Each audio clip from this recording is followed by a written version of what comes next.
Welcome to the Nightmares Podcast. Three Chicago filmmakers talking about everything horror. This is Brandon Rakowski, co-creator and executive producer of Living Nightmares, and I am here with Mark Conway, the also co-creator and executive producer, and apparently person that gets off topic a lot because I just got the death stare. So, and also standing to my left, go ahead. I'm not really standing, but for some reason we can't get past the intro without giggling like a bunch of freaking schoolgirls. I'm Zachary Smith. Hi. All right, and today we've got a plethora of topics. We're going to be talking about a couple horror movies that we saw. Zach wants to talk about horror video games, and then we have Mark's question of the podcast, and then we're going to conclude today's podcast talking about the audition process when it comes to making movies. Brandon, you got a lot of stuff to talk about too. I could feel you bubbling, bro. The first two topics are really Brandon heavy, so we're just gonna let him take the helm here. All right. So first off, I did see the new Pet Sematary remake. And how was it, Brandon? I liked it. Cool. So yeah, I actually thought it was a lot better than the original, which I never liked the original. I thought it was I never liked the cast of the original. The child actors were pretty annoying, and Fred Gwynn as Judd was a joke, especially after South Park did their send-up of him, not once, but 3 times actually. Maybe more, but I can think of 3 times off the top of my head. I mean, I just thought the original movie just wasn't that good. Do you guys know what Pet Sematary is about? Yes, I have the general. You could bring people back to life if you know the secrets of it. So it's about this family that moves to a small town in Maine. No shit, it's Maine. It's always Maine. No, The Shining was Colorado. And the only reason that happened is because he stayed a night in that hotel, and it freaked him out so much he wrote a story about it. He's like, holy shit, this is so creepy, it's not going to be in Maine. Yeah. But yes, it's about a family of 4, husband, wife, daughter, toddler son. They moved to a small town in Maine, and deep in the woods on their property is this pet cemetery. And beyond that, there's this like cursed ground where if you bury something dead, it'll come back to life, but it won't really be itself. It'll be something a lot more sinister, a lot more demonic. And so about maybe halfway through the movie, the family's cat dies, and the father wants to kind of protect his daughter from that, and the father's also become friends with this older man that lives kind of right next door to them, right next door to them, kind of down the street. And he shows him the cursed ground. He doesn't say it's cursed, of course, but he shows him the ground where if you bury it, it'll come back to life. And then later on, one of his kids dies, and he's like, oh, well, if it brought back the cat, why wouldn't it bring back my kid? But of course, what comes back isn't exactly what you put in the ground. Yeah, I actually thought it was a very downright decent movie. Apparently a lot of people aren't liking it. It's not a perfect movie, but it's even further from a bad movie, I think. Like, the night before I saw it, Zach pulled up the Rotten Tomatoes score, and it was, 52, 53%, something like that? Low. I Something don't know really why. low. Yeah, it was a little ridiculous, but I wouldn't say it was justified. Yeah, like, I can understand why somebody wouldn't like the movie, but I don't see it as a 50% movie. It is currently at 58% on Rotten Tomatoes. It's definitely better than a 58%. What is the critic and what is the user? That makes a lot of difference. Oh, that's a good point. Audience is actually 41%. And wow. Yeah. Okay, that's a... Woo! So I'm in the minority on this one. Apparently. Yeah, I mean, I thought it was a pretty good movie. The first half was really good. It did a really good job at introducing the family, introducing Judd. at the time of the story, the daughter has like a lot of questions about death, and sort of the parents are going through that. Should we protect her from this? Shouldn't we? The father doesn't think they should, but the mother, who's had her own traumatic experiences as a child, wants to be more protective. Wow, second movie we watched with a mother with a traumatic past. Yeah. So I really liked the family drama going on there. It was really well shot. Something that I thought definitely trumped the original movie. And then the sound design was really interesting. Like, this movie really used the surround channels to really good effect. So because of those two things, I would say this is a really good movie to see on the big screen. Okay. I do have a few small issues with it, mostly in the second half after his child comes back from the dead. There's this one moment that the kid has with Judd concerning Judd's wife that I thought was just a little too ridiculous. And up until that point, it was a pretty serious horror movie. Like, this isn't like fun horror. It's horror. It's dramatic horror. Yeah, it is straight up dramatic horror, and that's what I liked about it. Like, the movie does take its time, but once it got to where it was going, it was really good. But yeah, there was this one moment with the kid and Judd that was just a little too ridiculous for me. And then there's one moment with the father talking to his wife, and I thought he played his performance just a little too villainy for that scene, which with everything leading up to it and everything after, I thought he should have played it a bit more mournful. So it's like, legitimately for that like 2 or 3 minute scene, I was like, wait, is the father gonna become the bad guy in this? Nope. Okay, that was a weird performance choice for that literally one scene. Well, we've certainly seen how one scene could fuck up a whole movie. Oh yeah. I think, aka New Halloween. Yeah. That scene didn't tank the whole movie. It was a very weird. It tried really hard. Yeah, it really did bring it down. Like, that was. It did bring it down, but it didn't. It didn't completely destroy unnecessary. Now I saw like maybe the first trailer for Pet Sematary and the rest of the trailers and marketing materials. Like, I try to avoid trailers when I can. So one thing I will say is this movie does take a complete 180 from something that happens in the book and the original movie. Okay.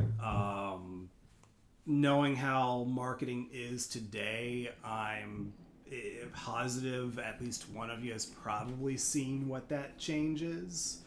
But I really liked the change. Cool. I won't talk about it here because I do encourage people to see the movie. I do encourage the two of you to see the movie, and hopefully we can talk about it. At some point I will. It's not a perfect movie. It's not as good as the It remake. I was going to say, are you going to buy it when it comes out? Or If I see it on sale. Fair enough. Like, it's not a full price movie. It is a very good matinee movie. Matinee price. Yeah. There we go. Fair enough. There's the real review. It is totally worth seeing on the big screen. In other words, go to a local independent theater and not a chain theater. Yeah. Yeah, you get a better price. I actually saw it at the 400 theater where we saw Us on a weeknight, and it was like a 9:45 showing, and I paid only $5, and I totally felt I got my money's worth. That's what like there are some movies where I've paid $5 and I was like, that was a rip off, but this one's like, I don't know. I felt very satisfied with what I paid for it. Cool. Then there's some movies you see for free and you still feel like you want your money back. Yeah. Freaking Ghost Story. My time back. But yeah, Pet Sematary is a downright decent movie. Fair enough. A welcome remake, especially in the Stephen King back catalog. I've always thought Pet Sematary needed a remake because, like I said, I never liked the original movie. Now if we can just get a good remake of Cujo and The Lawnmower Man. I think Lawnmower Man is good where it's at. Lawnmower Man is exactly where it should be. Now, I don't know about the sequel, but the original is, we can leave that one where Have it's you ever at. seen Lawnmower Man 2 Beyond Cyberspace, a.k.a. Lawnmower Man 2 Job's War? I've seen bits and pieces, and I've heard what you've told me, so... Okay, so our first tangent for tonight's episode. Brought to you by Lawnmower Man. So, when I was visiting home a couple years ago, this was either right before I started working on cruise ships or right after my first ship. I forget when this was. But I was visiting home, and I was with my mother in this thrift store, and they had this rack of VHS tapes. And on one of them, it was a copy of Lawnmower Man 2. And on it was a sticker that said something like, for display only copy, not intended for home viewing. And I was like, I don't think any copy of Lawnmower Man 2 is intended for any kind of viewing. The movie's so bad that they actually retitled it when it came out on video. I do believe the original title was Lawnmower Man 2 Beyond Cyberspace. And then when they released it to home video and for TV, they retitled it to Lawnmower Man 2 Job's War to try to trick people into thinking it's a different movie. Spoiler, it didn't work. You don't say. I do say. Oh god, that's so fucking bad. So I, you know what, there's one, all that's wonderful and everything else. I know what I really want to hear about. I want to hear about Hellboy. Ooh. I really want to hear about Hellboy because I listened to quite a few reviews while I was on set. I was actually shooting a film in Kentucky over the weekend.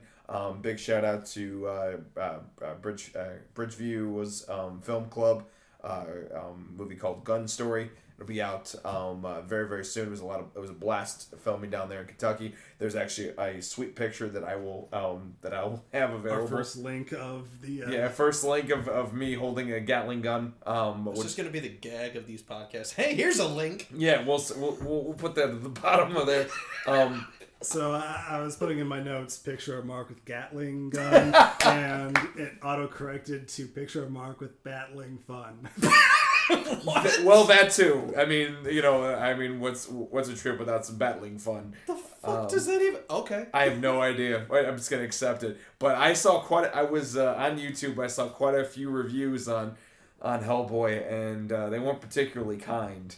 Right now, sitting at a 15% on Rotten Tomatoes right now. So I can't wait to hear what you got to say, considering how much you were looking forward to it. Zach, how about you start with this one? Because your opinion's going to be the shorter one. Yours.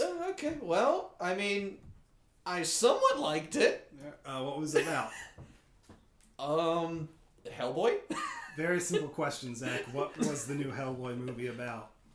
I guess I'm curious how you would describe it. Yeah, Hellboy. Brought up, during that whole World War II thing, that basic origin story. All of a sudden, everybody's telling him he's going to bring about the apocalypse. Some blood queen rises from the dead, who's, kind of cool, but, very underwhelming in this movie. A lot of missed opportunities with her character, in my opinion. So, yeah, she rises. Especially with what happens with her in the comics. Yeah, I wish I knew. But it's awesome. She rises, they kind of duke it out, and that's really it. Hellboy wins, save the day, yada, yada, yada, and it's just kind of I really didn't care. There was a few funny jokes in the movie, but realistically, the movie was just Yeah. Yeah, that's it's not terrible. Personally, I think it's going to be okay if we talk about spoilers with this one, because there isn't really anything to spoil. Fair enough. It's a very by-the-numbers action movie. Yeah. All right, I guess if anything, if you're really looking forward to seeing this movie and you don't want spoilers, I don't know what time to skip ahead because I can't predict the future. But yeah, just keep skipping until you hear something that isn't Hellboy related. The most entertaining part of this movie was absolutely the last 15 minutes where Hellboy and Bloodgod fight, but Hellboy picks up Excalibur. By the way, he's the son of Excalibur, apparently? Son of King Arthur. King Arthur, descendant of King Arthur. And that is accurate to the comics. However, in the comics, it's a very nearly heartbreaking scene. Like, there's a lot going on. But this is so I'll start in my opinion on this. Just go. Just all you need to know is I love the genocide scene. That's really it. Everything else I just kind of give 1,000 hells less about. Brendan looks like a cartoon character watching a pie cool on a windowsill right now. He's like, I can't wait. I want to tear into this. I want to tear into this so badly. Yeah, like I said, end of the day, it was an okay movie. I didn't hate it. I didn't love it. So for me, everything about this movie feels backwards. Okay. Like literally everything. Okay, so it's primarily inspired by 3 specific storylines from the comics. Darkness Calls, The Wild Hunt, which is probably the one it's taken the most from, and Storm and the Fury. Which it makes sense to combine those 3 stories into one movie because those stories do lead right into one another. But it's a weird 3 to pick when you're doing a reboot and this is your first movie of the reboot, because those are literally chronologically, those are the last 3 stories before Hellboy in Hell, of which is like the grand finale of Hellboy. And so they made a lot of odd choices with that because, alright, so those 3 stories, like, he quits the BPRD in the comics. Alright. Like, there's a point in the comics that after he quits, you don't see him with the BPRD again, aside from the short stories that take place decades before. But chronologically, once he quits, you don't see him with the BPRD again. But I saw the trailer, and what I thought this was going to be, what I thought the movie was going to be going in, was like, okay, cool. So they're going to have him already disbanded from the BPRD, already going through his identity crisis. He's already going to know that he's the thing that's supposed to bring about the end of the world. And then Blood Queen comes and BPRD tracks him down. They have to, it's basically getting the old gunslinger back in the fight kind of story. I thought that was the direction they were going to go in based off of the trailers and based off of reading the comics. No. So he's with the BPRD at the beginning, with them throughout the story, with them still at the end, which there's nothing inherently wrong with that. But what's weird is, so in those 3 stories in the comics, that is where he is supposed to bring about the destruction of the Earth. Like, that is it. That is the moment in the story where that's supposed to happen. But he's just learning that he's supposed to be the Earth's destruction at the beginning of this movie. So he doesn't know that. So within the same story, you have him learning he is Earth's destructor, him learning he's a descendant of King Arthur, him bringing down the Blood Queen.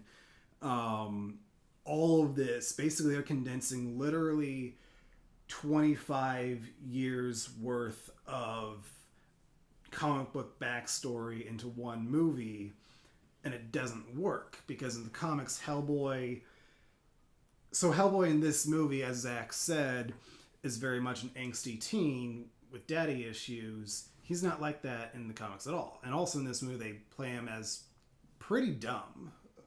Would you agree with that, Zach? Yeah, for the most part. He's not the smartest kid on the block, but he's not a complete and utter moron either, so... Like, he's kind of like the dumb jock in this movie, I guess, is probably the closest description I can think of. I would say a little smarter than that, but close, yeah. That's... But not much smarter. Yeah. In the comics, he's smart. Like, he is the world's greatest paranormal investigator. In fact, they even introduce him in the movie as the world's greatest paranormal investigator, but then he's dumb throughout the whole movie. It makes no sense. Whereas in the comics, he is literally the best at what he does. And he's also a much quieter character in the comics. He's going through essentially an identity crisis. He doesn't know who he is in the grand scheme of things. He's basically a man being pulled in 2 different directions, and he wants nothing to do with either of those directions. He just, like, he likes not knowing he's supposed to be Earth's destructor. He's someone that would prefer to have his head in the sand when it comes to these heavy decisions.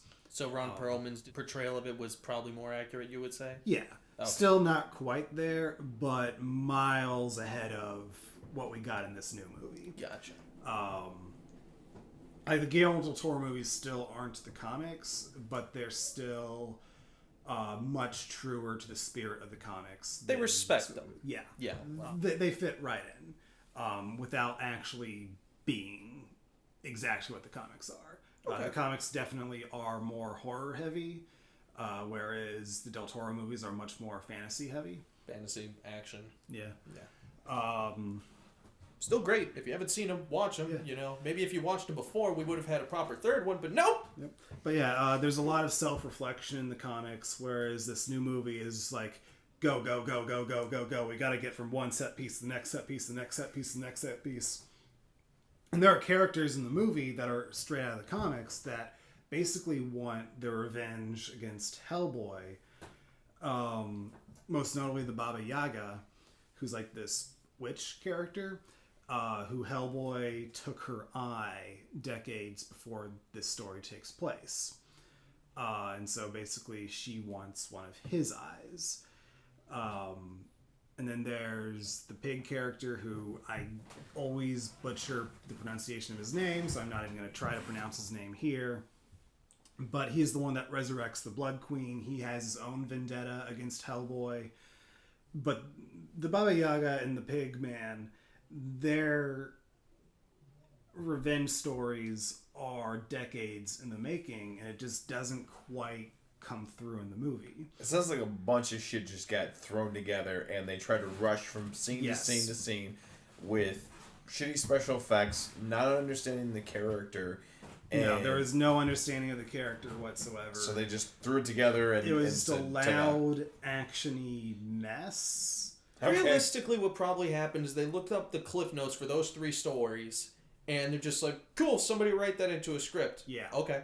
Yeah. And then sell the name. Yeah. And there's a scene in the movie where Hellboy is talking to the Baba Yaga, and they do make the deal where Hellboy is going to give her one of his eyes, but then he's like, you never specified when. That was a huge moment in the comics. Because that's happening when the Blood Queen has her army. Nobody can get to her. And the Baba Yaga says to Hellboy, well, I can get you to the Blood Queen, but you have to give me one of your eyes if you want my help. And so he just gives her one of his eyes right there and makes the deal right there. So, like, going forward, Hellboy's only one eye when he fights the Blood Queen. And then there's the actual fight with the Blood Queen. In the comics, she turns into this world-ending dragon, and there's this really epic battle. And at the end, as Hellboy wins, the dragon reverts back to the Blood Queen, and with her final breath, she essentially just rips out Hellboy's heart and kills him, and that's what leads into Hellboy in Hell.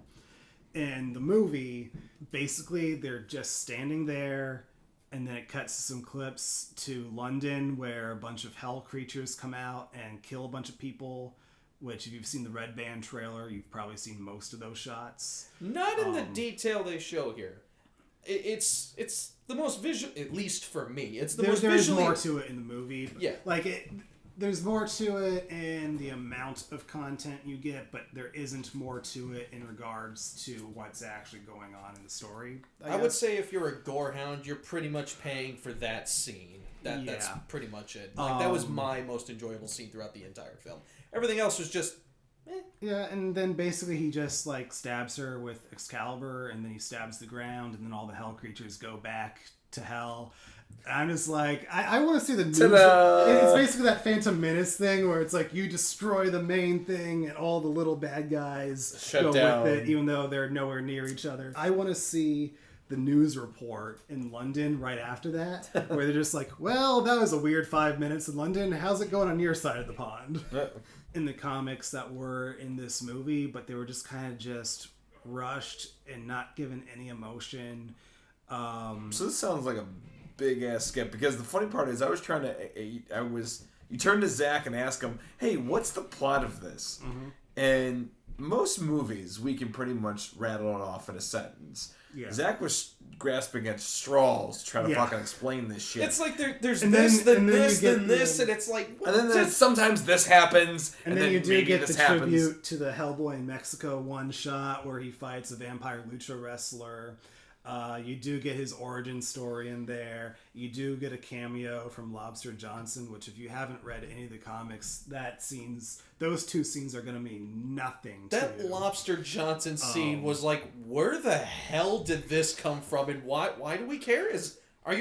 You are trying to set up for a sequel, but you're probably not going I have to get some one. words about that too. So there's a mid-credit scene with Lobster Johnson. I don't really count mid-credit scenes as the ending, but the ending of the movie before the credits start rolling, they find Abe Sapien's tank during a mission, meaning Hellboy doesn't know Abe yet, and that's a big deal to me because like literally they've known each other for decades in the comics. Like everything about this movie is backwards. So a movie with a comic book title doesn't go back to a source material. What a shock! A scene where Hellboy fights 3 giants, and again, that's a really important scene in the comics. Not so much in the movie. It's just kind of a bloody, weirdly edited battle scene. Yeah, and the green screen effects were just they looked off, and the camera was way too close to everything. So it's like I know what's going on, but I don't really know what's going on. It wasn't really shot or edited well, but when you want to talk about all the behind the scenes stuff that supposedly went on. Yeah, so the night before we saw it Thursday night. We saw it the day of release, like yeah, the exact the first moment. showing at the theater. So Wednesday night, an article drops detailing a lot of behind the scenes drama on this movie. Apparently, a lot of producer-director clashes. Like, I guess the producer would give the actors conflicting direction. Ooh. Rewrites. Yeah, rewrites. This is some of supposedly the happened. worst drama you could ever imagine on set. Like, this is the type of thing you want to avoid at all costs. And then allegedly, the producer fired the director's DP to send a message of who's really in charge. Oh. Which, My dick is bigger than yours contest. Which this movie was directed by Neil Marshall, all right, who I'm actually a pretty decent fan of. I haven't seen all of his movies yet. Refresh my memory. So his first movie was Dog Soldiers, which is one of my favorite werewolf movies. Right. It's basically Scottish Predator with werewolves. You can't go wrong with that. No, that sounds pretty good. And it actually has some of my favorite werewolf design ever. Like I love the look of those werewolves. Like they're just nasty beasts, and it's a really cool movie. Then he directed The Descent. That's actually That's a good It's one. a good movie. Which is arguably my favorite horror movie from between 2000 and 2009.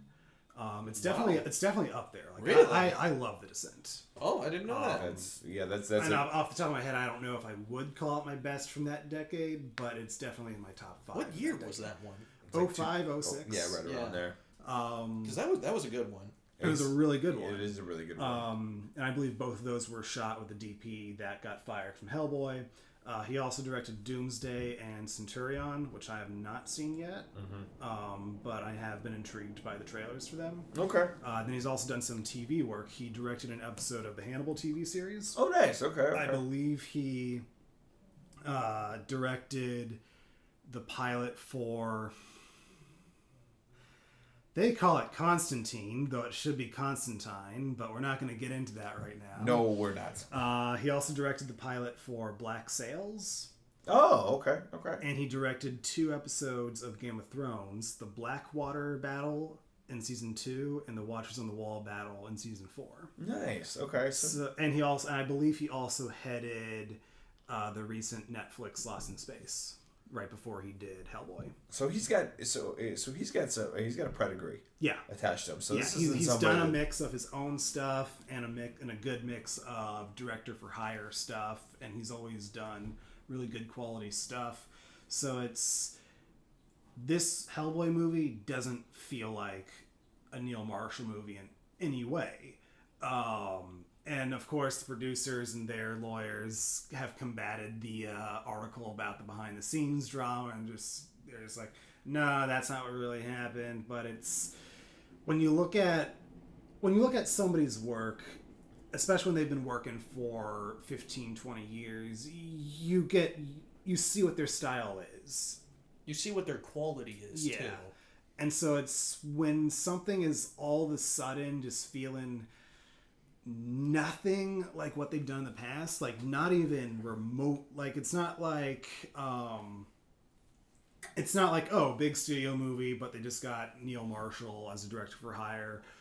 No, because with Game of Thrones, he still put together those battles, of course with the Game of Thrones team, but if he didn't do a good job on Blackwater, they probably would not have invited him back for Watchers on the Wall. Yeah, which is my favorite episode, by the way. Love that episode. I really like both. I think I put Blackwater a little above Watchers on the Wall, but they're both like two of the strongest episodes of the series. Did they say who the producer was in the article? I believe it was Lawrence Gordon, and I can't remember. Lawrence Gordon and then Christina Campbell are the two executive producers on there. No, it wasn't Campbell. It was Lawrence Gordon was one, but the one that really clashed with him was Lloyd Levin.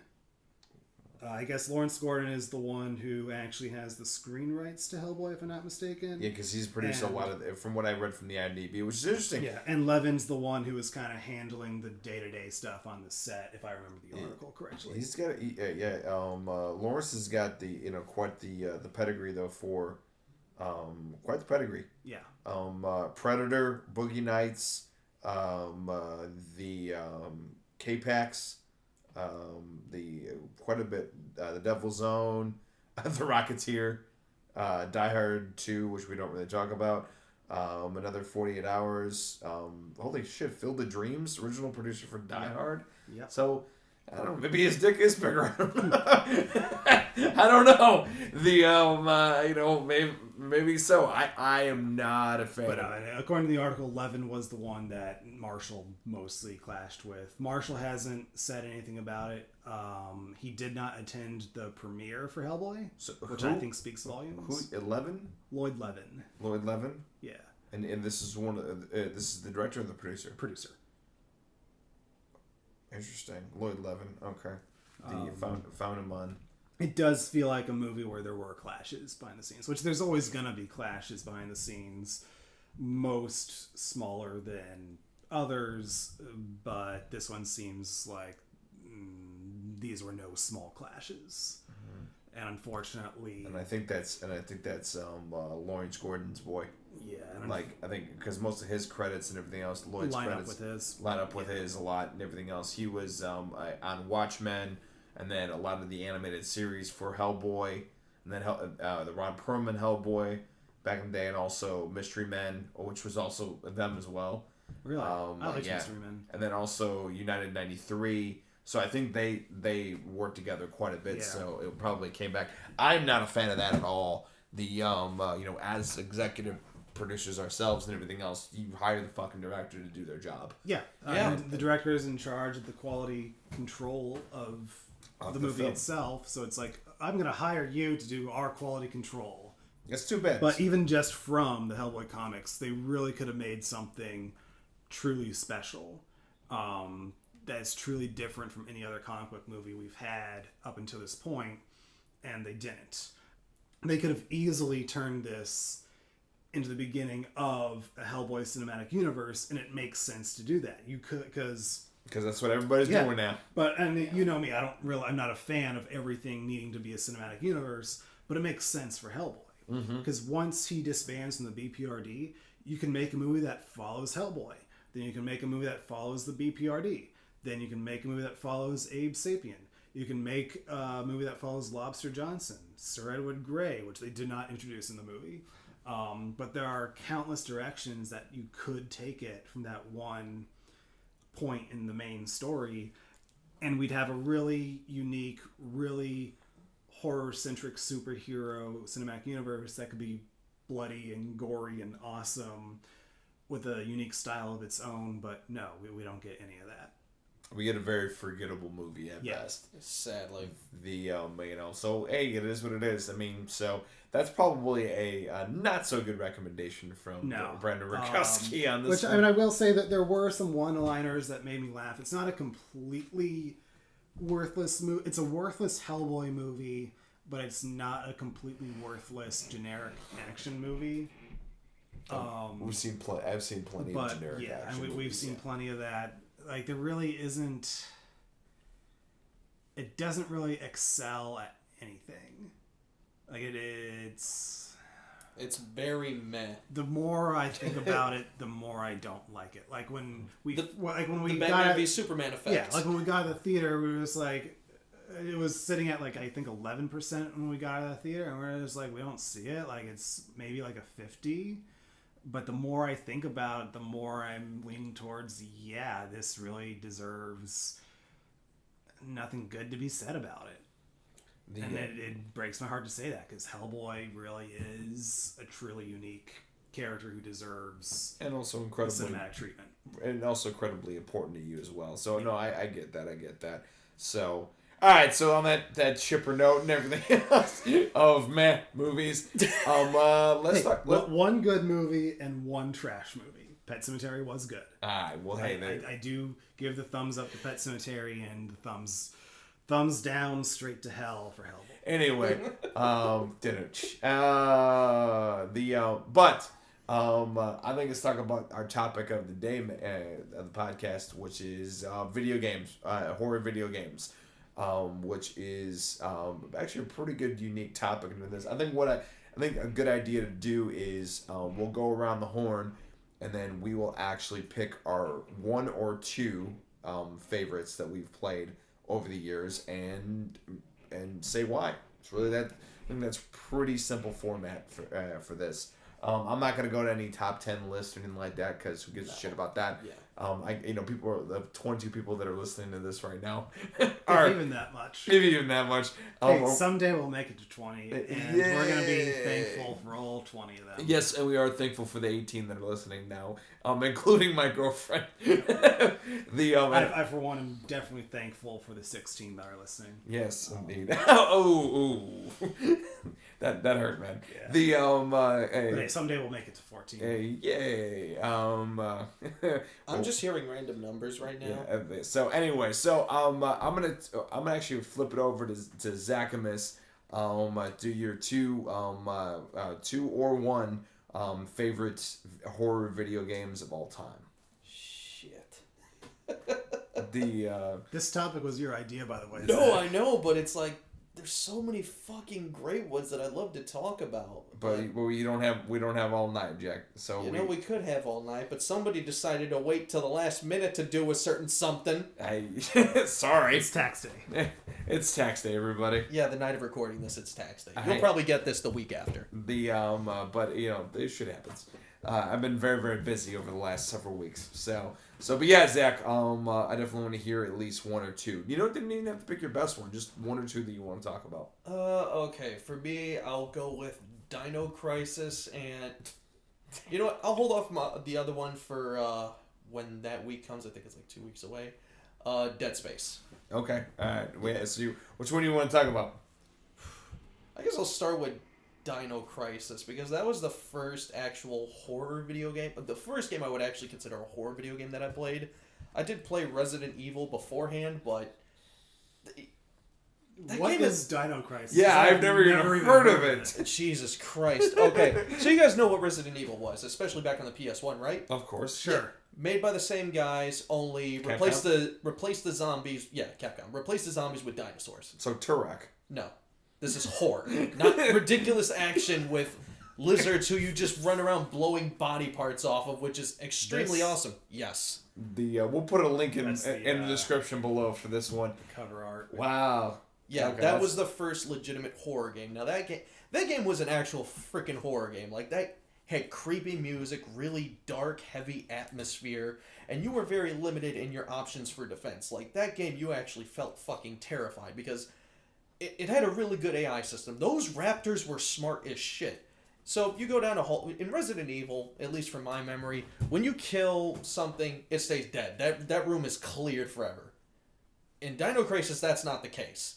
You kill something, you kill a raptor, it eats half of your ammo. You leave the room, you come back, there's nothing but a pile of blood there. No body. You're just like, where'd the damn raptor go? You walk down the hallway, 5 seconds later, the damn thing jumps at you through a pile of glass. You're like, what the fuck? What the fuck? Yeah, there's a lot of great, terrifying moments in that game. But another thing, that game required you to be smart and actually read a little.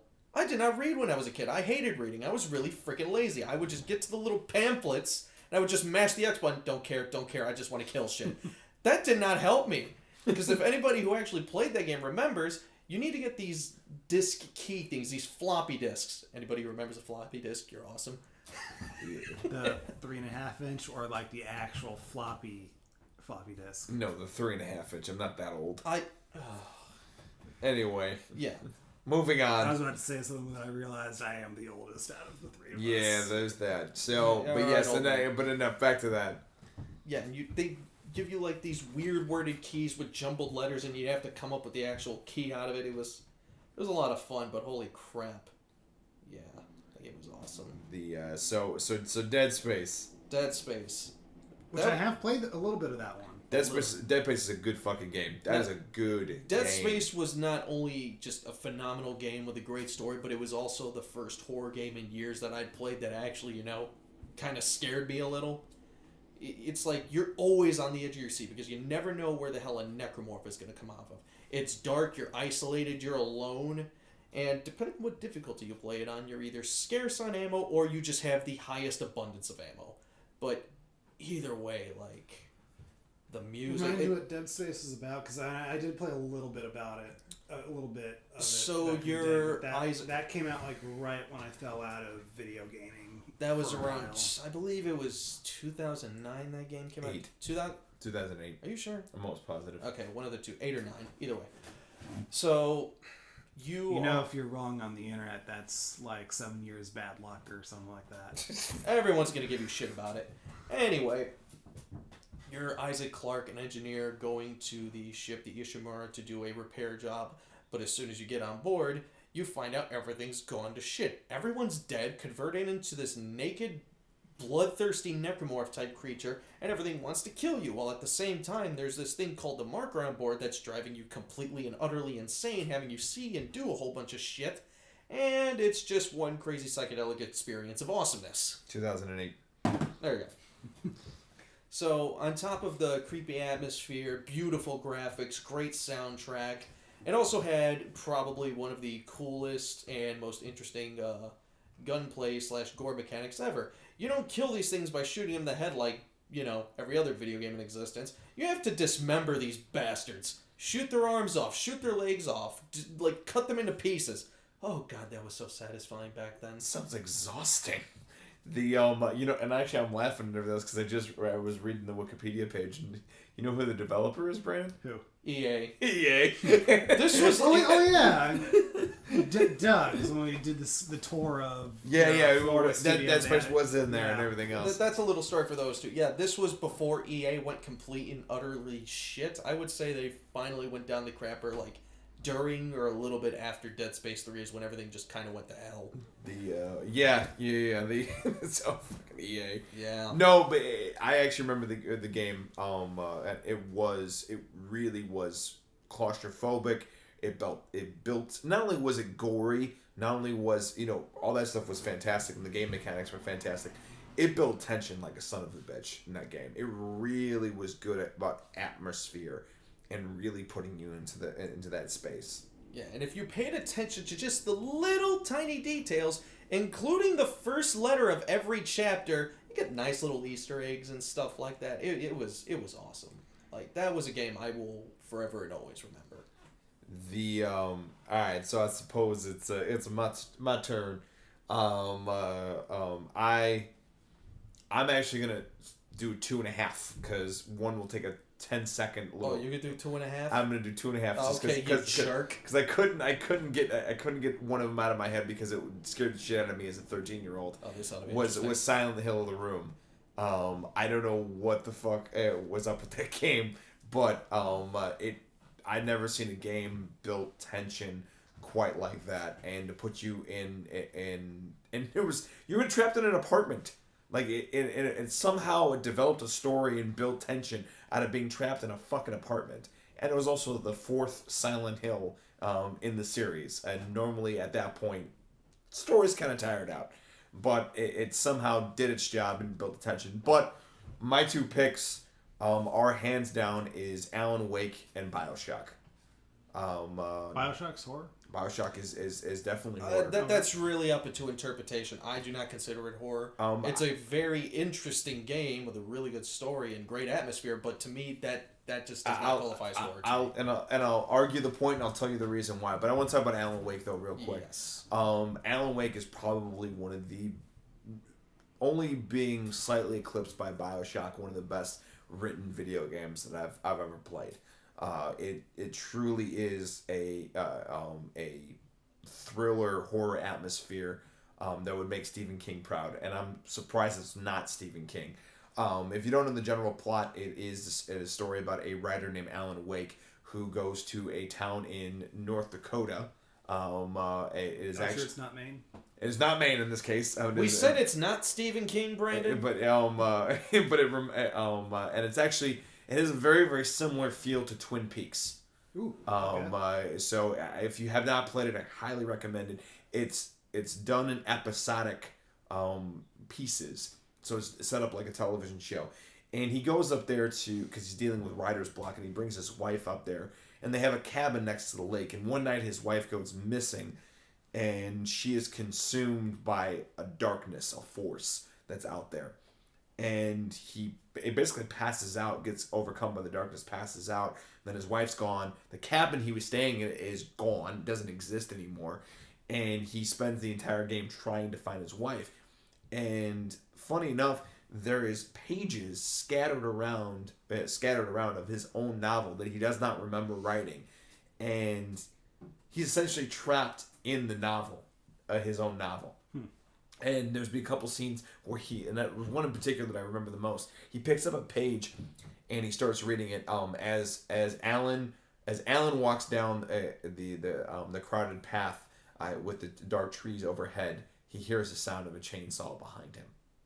And then you exit out of the thing, and then all of a sudden you hear a fucking chainsaw behind you. It was simple shit like that created a great atmosphere. Has a phenomenal soundtrack of all things. And really, really great voice acting. A great twist at the end. It really, really is. It captures an essence and a horror and a thriller. And it's also really, really fucking enjoyable. And also the game mechanics are fantastic because you actually have to, when you go against an enemy, you have to actually hit them with a flashlight to drain their power, and then take a shotgun and take them out. That's actually the game mechanics of it. And then you have to run from. You have flare guns, flashlights, and also you can run out of batteries, and you have to conserve your batteries. And you also have to, you have safe zones where you can run a generator to actually keep lights. There's times that you run out of ammunition and run out of batteries, and you just got to run to the next, from generator to generator. And it puts you in this panic mode that really, really captures that whole scene. If you guys have not played it, I highly recommend it. We will put trailers or clips of every one of our video games at the bottom of the list. Brandon's shaking his head on for shit. He's got to write down for links at the bottom of the page. We have links for DIno Crisis if we could find that. Oh, good God. Who the hell knows if we'll find it? Well, you'll find it, but you'll have to pay a pretty penny for it on eBay. Fair enough. If you guys can go back and go play it again, highly recommend it to you two gentlemen, and then obviously anybody that's listening, all 18. Please go back and play it. It really is. It's worth your time. It's worth your money. Now the big controversy and everything else is BioShock. BioShock is arguably one of the best written, best story of a video game around. Arguably, there's things to be argued against it. There is, but I've never had an existential crisis while playing a video game. If you're gonna. Dude, I would like to hear I really want you to play Soma. I need to sit... Like, Fair if enough. you're saying this about BioShock, you need to play Soma. That game will just... Yeah. So the whole basic story about BioShock. Are you familiar with the story, Brendan? Not really. Okay, so it's BioShock is about. There was a huge chunk of time in my life where I just fell out of video games altogether, and BioShock was kind of during that time. Honestly, man, this is a video game that you would enjoy. Very, very much. I remember ads for it, and it looks like something I would like, but it's money. Movies and comics came first. I hear you. That's how I fell out of video games for a while. I hear you. The basic story, it's very very, very philosophical, challenges you with a lot of complex ideas. The basic premise of the story is the game starts out with in 1960, and your main character, who's a silent protagonist, you don't ever see his face, crashes in the middle of the Atlantic Ocean in a plane. And you're the only survivor of this particular plane crash, and you're swimming around in the middle of the Atlantic, and you see a giant structure in the middle of the ocean, just fucking chilling there and everything else. So you go up, and it leads you down to an underwater city called Rapture. And within the first 5 minutes, you figure out what's going, what the city was designed for. Essentially, a guy named Andrew Ryan wanted to develop an underwater city that is free of any kind of control or regulation. Like his whole quote was, where the scientists would not be bound by petty morality. The government couldn't take your taxes. The church couldn't take your money. Nobody can come in and fuck with what you want to do. And then when you get down there, you realize, I don't think it worked out. No, I don't think it worked out all that much. Shit hit the fan pretty quickly, really hard. And I love Zach. Like it's one of the, and you walk down and you figure out that you have a bunch of genetically altered junkies running around. And they're addicted to a thing called Atom, which provides them with basically powers. Yeah. And everything else. Lightning powers, telekinesis, all this other stuff. Bees. And the only way you Not the bees. Not the bees! You've been making that joke a lot. The only way you can get these are from little sisters. They're basically demon children. Like Children of the Corn shit. Kind of. You'd have to play. You gotta see it. But they're protected by these things called Big Daddies, which are the coolest part of the series. They really are the coolest part of the series. Which is why I love the second one so much. Because you are a Big Daddy in the second one. But the whole thing about this is it challenges you with, what would you do to survive? Would you give up your humanity to survive? Would you do unspeakable things to survive? Would you become addicted to basically crack and then kill children? Pretty much the way you increase your power, you need to get at them. And there's two ways you can do that. You can either save the little sisters, cure them of whatever the hell is controlling them. I'm not sure the exact details that go into that. But it cures them, and, they're happy little girls. They run off and, all that happy dippy stuff. Or you can completely harvest the little munchkins and just get a whole spike of powers, and, it's the evil way to go. So. Pretty much. You won't get as much power as you could and everything else if you rescue them. If you have little sisters who you consider evil, you will guaranteed take the evil path. So yeah, for sure. So, which I'm sure I know exactly what Zach did. But you, it's really great on creating atmosphere down there. You really realize how fucked everything really went. And actually, the cool part about it is too, you can also get audio recordings from people. You pick up audio recordings and you can hear about people's stories and everything else and what happened to them, and you can kind of piece together. It's probably me. You can probably piece together what happened with this whole situation, what really went wrong. And there is a plot. I won't spoil it for you because it really is worth your time to play. However, where the horror aspect comes in and everything else, and there's a lot. There's probably some stuff that Zach even forgot about. The splicers are terrifying. The crackhead splicers are pretty terrifying. The graphics really took me... two of the main things that really took me out of the game was how unrealistic people look. People are supposed to look ugly, yes, but they look fucking terrible. Those models looked god-awful. And another thing that took me out of it, it's literally, the first time you see a Big Daddy, he jumps down from the ceiling, I think. Either that or he busts through a wall, whatever. He shoves his drill into a guy. Clean through. Removes it. There's no hole. there's no bodily damage. That really bugged the living hell out of me. I'm just like, this big hulking badass just subbed this giant drill through this guy's chest cavity. I don't remember that particular thing. Come on, guys. The little minor things just really took the whole. Like, it was still a fun game to play and it had a great story, but little graphical things like, I'm just like, the two things that stuck out to me the most when it comes to the aspect of being a thriller and being scary, where one was a simple one, where you find Andrew Ryan's apartment with a tennis shooter and everything else. I remember I was cleaning out a little, like a cubby or whatever, and I turn around. I'm pretty sure it was a game glitch. It might have been a game glitch. It might have been on purpose. I turned around. There's a dude right here. Scared the fuck out of me and everything else. That was one of those times when I unloaded a shotgun. Like far more.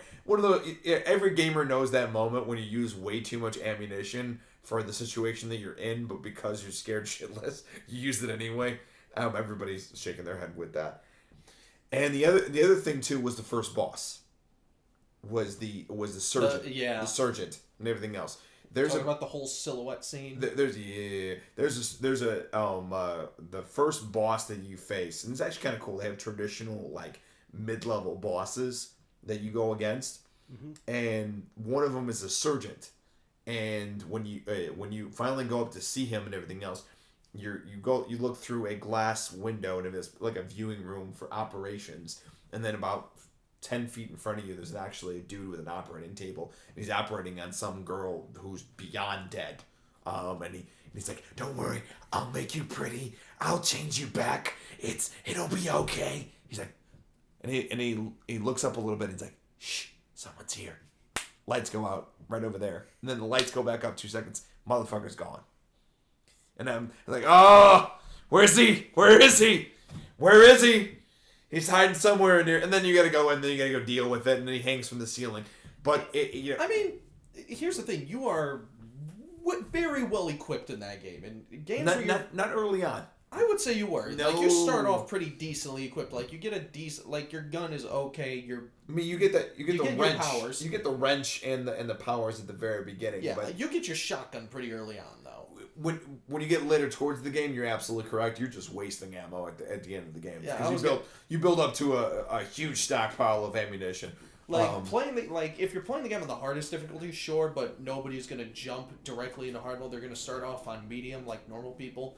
And it's like, there was never really that sense of dread for me. Like, I was never on the edge of my seat, just like, holy shit, holy shit, holy shit, holy shit. Like, that's kind of what puts the game into a horror genre for me. It's like when I'm just like, holy shit, this is scary. What the fuck? What the fuck? And it's just like, am I gonna die? Am I actually going to die? Because I'm not properly equipped enough or prepared enough. Like, Resident Evil did that pretty well. At least 2 and up. I still say 1 is not a horror game. That game was ridiculous. How could nobody... The zombies look like clowns! And nobody could figure out how to pull your pistol out and actually fire at somebody. The zombies were slow. They were slow for a reason, because it would take you 10 minutes to figure out how to fucking put your pistol out. And I'm not bitter, but I'm still kind of bitter about that bullshit. Also, just the lines of... Mark. You were almost turned into a Jill sandwich. How could anybody take this game seriously? It was, I don't know. The second one was a vast improvement, but holy crap. And I get what you're saying, Zach. And there are a few games that like put me in that mode, but I also was putting in the factor of story quality and everything else as well, and those were my 2 games for best of that genre has to offer with story and with thrill.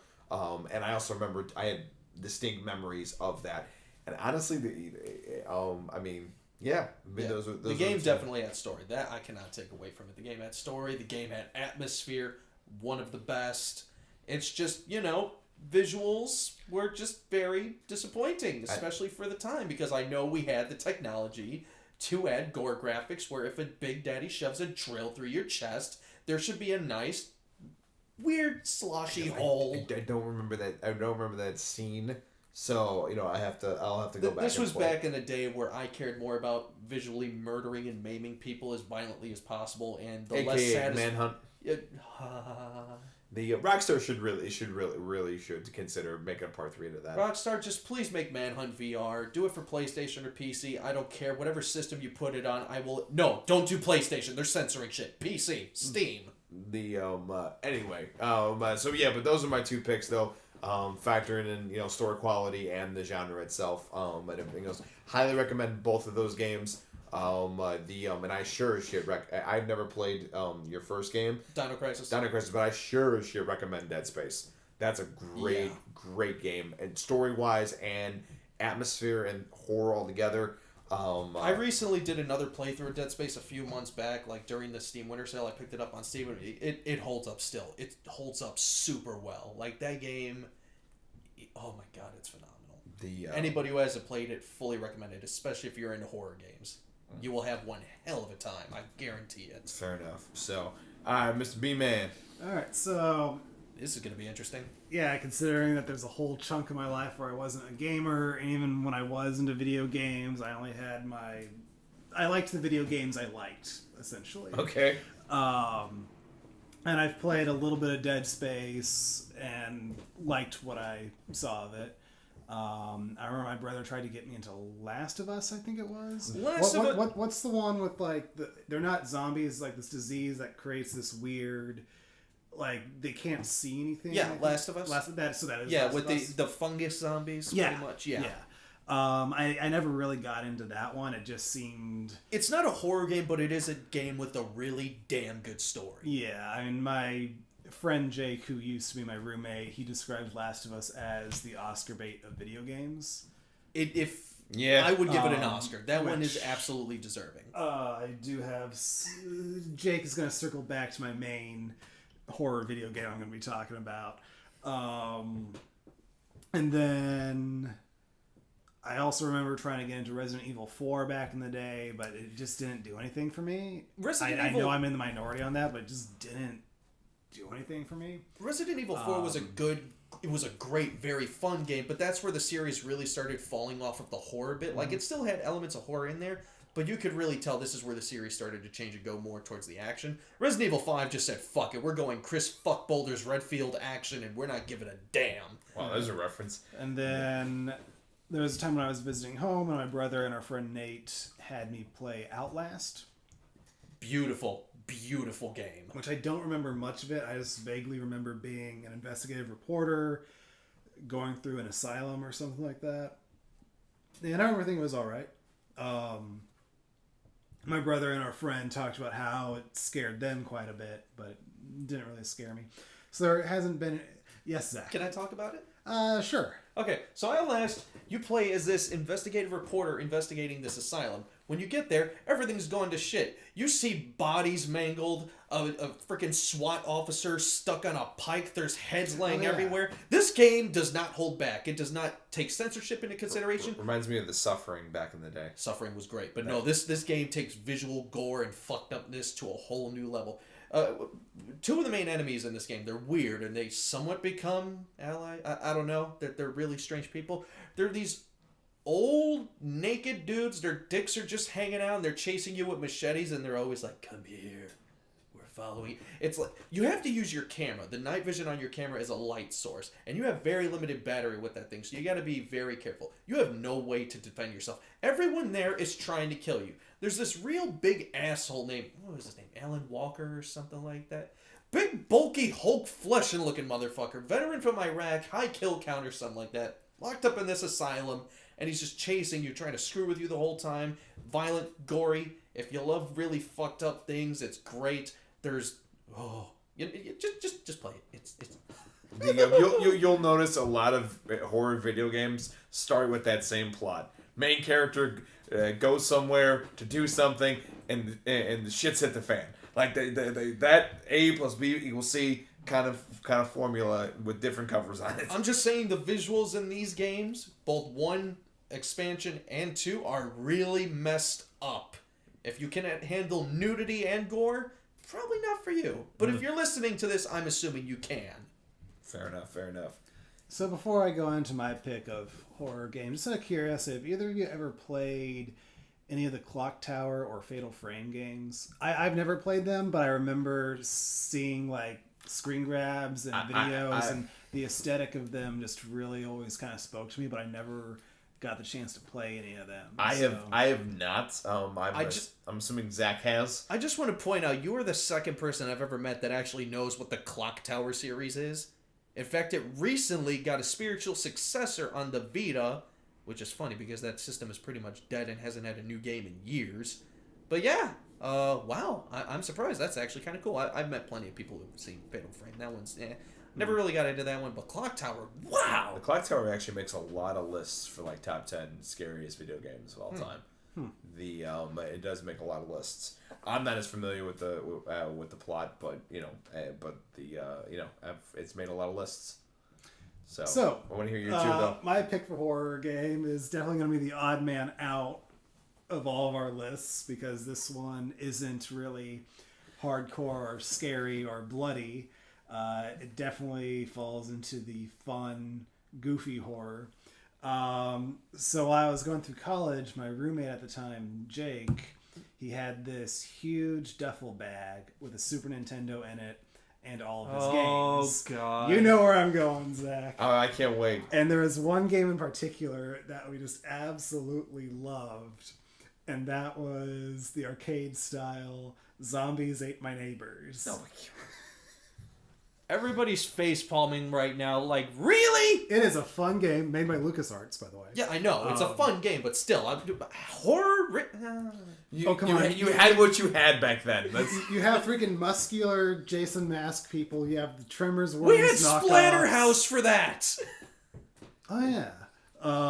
Did nobody play Splatterhouse? Apparently not. God damn it. Guy. No, nobody plays Splatterhouse. Shut up, Splatterhouse was awesome. It looks cool.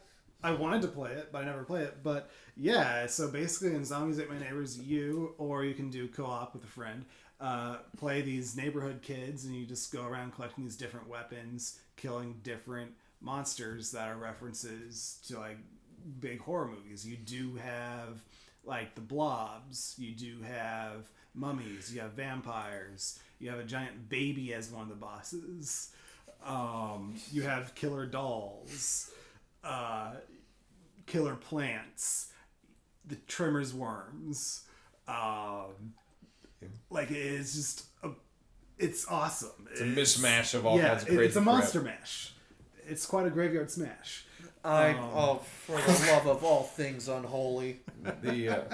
Please give Brandon hates in the comment section. Jesus Christ. You can write that on your list too. Nobody can hate me. We'll put the link to that song in the description for anybody who wants that. Add that to your list, asshole. The Monster Mash is a great song, and for Simpsons fans like me, it is an excellent Valentine's Day song. Jesus Christ. Fair enough. But I remember that game. I remember playing it, and then I discovered Turok, and I'm like, I'm good. I still play Zombies Ate My Neighbors. Turok was the game where everyone in my family realized, he likes blood a little too much. It was the first opportunity for them to know. We're going to do nothing about it. Yeah. I would literally sit there slashing the dinosaurs and creatures, just watching the blood fly out of them with the biggest smile on my face, and it's like... And now he hangs out with us. Yeah. So, you know what's so funny?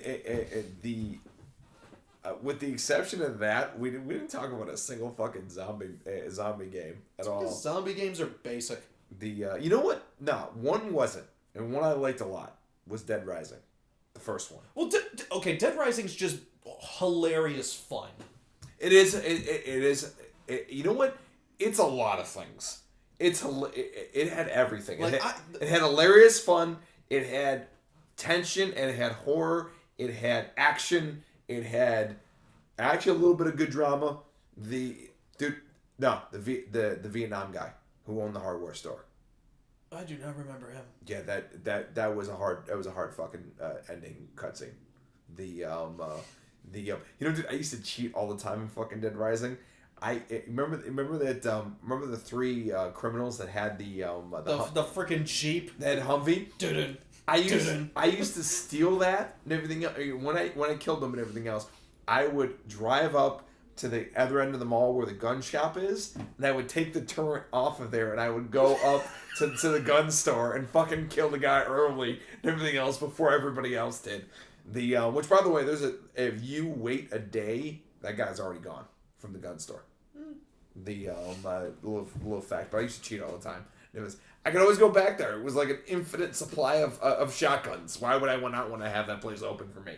I just love running around with a Sevbot head just murdering shit. Oh my god, dude! All the costumes and shit like that, and all the ridiculous shit you could get. Oh, especially in the second one. The second one, you can get really freaking ridiculous. Oh yeah, you duct tape all kinds of shit together and everything else. You could, like, the moment I figured out I could make a lightsaber, I just went to town. I'm like, yes! Oh, dude, that game was. You know what? That game had so much shit going for it. It was 5 video games in one. It really was. Again, like I said, drama, horror, comedy, free roam, do whatever the fuck you want, and everything else. You don't have to follow the story. That game knew what it. Well, you kind of had to. I mean, you didn't. If that was my biggest pet peeve with the games, I think they finally took that out in the third one. But it's like you had a limited amount of time. I'm like, this is freaking annoying. And then you'd continue with all like your progress with your character and everything like that. But you'd have to restart like all the story stuff. Like you'd have to go resave this guy so you have access to this, so on and so forth. And that kind of annoyed me. I just wanted a mode where you could just freely go around and kill shit, which they later added, thankfully, which was awesome. I think with the first play around with that timer, it really did make a difference about how you treated the story. Oh, it's true, and it was an interesting mechanic and everything like that. But it also just kind of made doing other things just like, God damn it, now I gotta go do this. Did you finish the story all the way through? Oh yeah, I platinumed all of those games. Oh my god, man. Actually, you know what though? It had a really good stuff. Like it was a really, really good story. It had a really good stuff going for it. And yes, like you said, it knew exactly what the fuck it was. Like, oh, you guys have serious zombie movies? We're going to let our main character use a lawnmower to clear out the front of the front area of a mall. You literally put a lawnmower on your head and you just start headbanging zombies. Oh, yeah, dude. If the lawnmower runs out of gas, just take the lawnmower and throw it at people. No. One thing me and my buddies, because you can play the second one in co-op, there's these little pink tricycles you can get on. Oh my god. And you could just do races along what is the equivalent of the Vegas Strip. And we would just do these little races down, just like... And every time you hit a zombie, they'd go flying. Dude, you can literally go into a record store and reenact the scene from Shaun of the Dead. Where you can take the records and throw them at fucking zombies. This is fucking great. Brendan's so underimpressed. He's like, not really. Oh no, just hook a whole bunch of amps up to a guitar and just start playing heavy metal there. Yeah! And then heads just explode. It's just cue Slayer in the background when you're doing that. You'll just have one hell of a time. Indeed. It's good times. Oh, absolutely. Yeah, there are really great zombie games out there, but there are very, very few that I would actually consider true horrifying experiences. Yeah. Resident Evil's one of the very few, especially the remake of the second one. Phenomenal game. If nobody's played that one yet, you should. That one did everything very well. For sure. That definitely concludes our video game section. Brandon's like, all right, so I'm gonna do my question, and we'll talk about production stuff and anything else. I think this is super important to the movies that we were talking about earlier. Are remakes and reboots and all this shit, is that shit really necessary? How I phrase that sentence, you can already kind of hear where my answer is at. But, I wanted to open it up to you two guys and see what you guys' thoughts are on reboots and remakes. For me, it depends on the movie. Okay. There are movies out there that, like with Pet Sematary, I never liked the original. I thought it was a very miscast movie. I thought it really had no tone to it. I watched it 1.25 times. Like, I watched it once in college, and then when I was home between ships, I tried watching it again, and it's like I couldn't do it. I just thought it was terrible. So I just thought it could have used a remake, because there are a lot of things that could be improved. And so when they announced that they were remaking it, I was very for it. And then, of course, there are remakes in the past. Like one of your favorite horror movies, one of my favorite horror movies, and Zach, I think it's one of your favorites as well, is a remake, and that's The Thing. So movies have been remade long before today. The Blob. The Blob is one of my favorites. David Cronenberg's The Fly, also a remake. The 1978 Invasion of the Body Snatchers, which we watched with Wes. Yeah. That all three of us were dead tired that day. No fault to the movie. It's a great movie, but yeah, we were just freaking exhausted for reasons I cannot for the life of me remember. Why, but I remember the two of you really liking that one too, and that's a remake. I even think the 1990 Tom Savini directed Night of the Living Dead is actually better than the George Romero original Night of the Living Dead. Romero's Night of the Living Dead deserves its spot in horror history. Nothing will ever take that away from it. But, and I'm not saying this as a pun, there's a lot of dead air in that movie. You could easily edit the original Night of the Living Dead down to like maybe half of its length. Runtime, yeah. But the Tom Savini remake I thought was superior in almost every way. I really liked the American remake of The Ring. Unfortunately, that did open the door for the American remakes of The Grudge and Dark Water, which we won't talk about those. Dark Water? I don't even remember Dark Water. What the hell is Dark Water? We'll talk about it later. Oh boy. It's really not worth talking about. So, okay, we'll talk about it later, but it's not worth talking about. Got it. Suit! Like, so there are movies that, the Ring had, like, the Japanese original Ringu was really more, leaned, I thought, more into the investigative reporter aspect of it, whereas the American remake really just took the horror aspect and ran with it. Turn these speakers to 11. Both movies are worth watching for different reasons. It's the same story told in two drastically different ways, and I like both of them because the remake knew what to bring to an American audience, and it worked. Less so on this one, but Let Me In, the vampire movie, which is a remake of the Swedish vampire movie Let the Right One In. Let the Right One In is definitely a superior movie. Let Me In doesn't really make a whole lot of changes to the story, but it's still a pretty decently made remake. Zach, you really like the Evil Dead remake. Yes. Like, it's... You think it's superior to the original? Well, really... I'm not going to say it's superior. I like it for many different reasons than I like the original. Like, I love the remake of Evil Dead just because it's very visually appealing. The gore is done super well. And if you do gore very well in a movie and just get a basic storyline across, I will love it. Visuals mean a lot to me. Well, and also, 30 years of visual effects improvement and everything else is a lot. Yeah. So I really love the gore in that movie. The story it's cool and everything, but I don't think it should be called Evil Dead. Because Evil Dead did not need to be the name. remade. You expect a certain amount of goofiness with it. Exactly, and you also expect Ash. Yeah. Bruce Campbell. Like, you can't have Evil Dead without Ash. So I was expecting not to like it.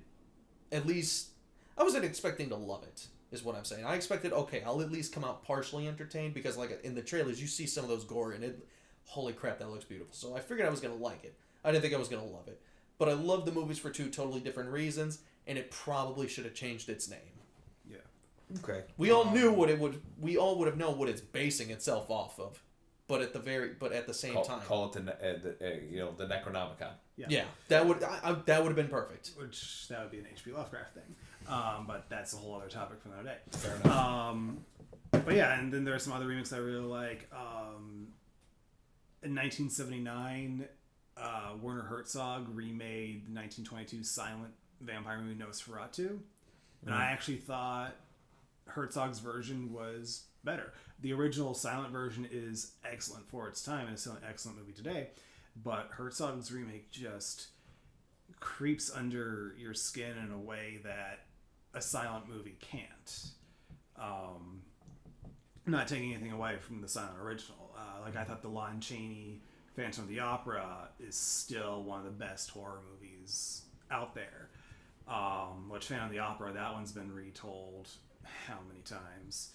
Hundreds. Still being retold. Yeah. Go to any... Piranha, the remake of that. The 2010 3D one, not the made-for-TV Mila Kunis one. Those were enjoyable for all the wrong reasons. Yeah, but it's like updating... I love Joe Dante's original Piranha, but it makes sense to update that with... But that was a Roger Corman low-budget thing.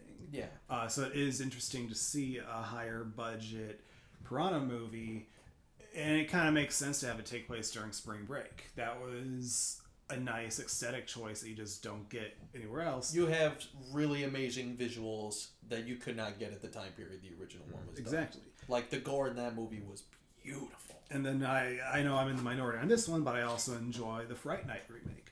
I like both the original and the remake. To be fair, you also just like Fright Night. Yeah. I don't like... I actually never saw the sequels. Justin keeps recommending Fright Night 2 to me. He's the only person who ever has. It's like, I'll probably watch it at some point. But as far as the original Fright Night and the remake of Fright Night go, I enjoy both. And I thought the updates the remake made sense for bringing it into 2011. So for me, it's all about, are there improvements to be made, or is there something that makes a few tweaks of the story more relevant to today? Or are you just doing this for the sake of doing this, for the cash grab, for the name? Which, that brings me into my next point. There are remakes that are garbage. The ones that stick out the most for me are the Friday the 13th and Nightmare on Elm Street and Nightmare on Elm Street remakes in the mid 2000s. I actually have a lot to say about those. With the Nightmare on Elm Street remake especially, it's like, we could do things with special effects and visual effects today that we couldn't do in 1984, between 1984 and 1994 when the original series was made. But there wasn't a single creative dream sequence in the remake at all. I don't remember a single dream sequence. I remember one scene in that entire movie. I actually remember two scenes. One because a friend of mine's actually in it. Mm-hmm. He's in the background because they shot that in Algonquin. Yeah. And then in the background I could see one of my friends in it too.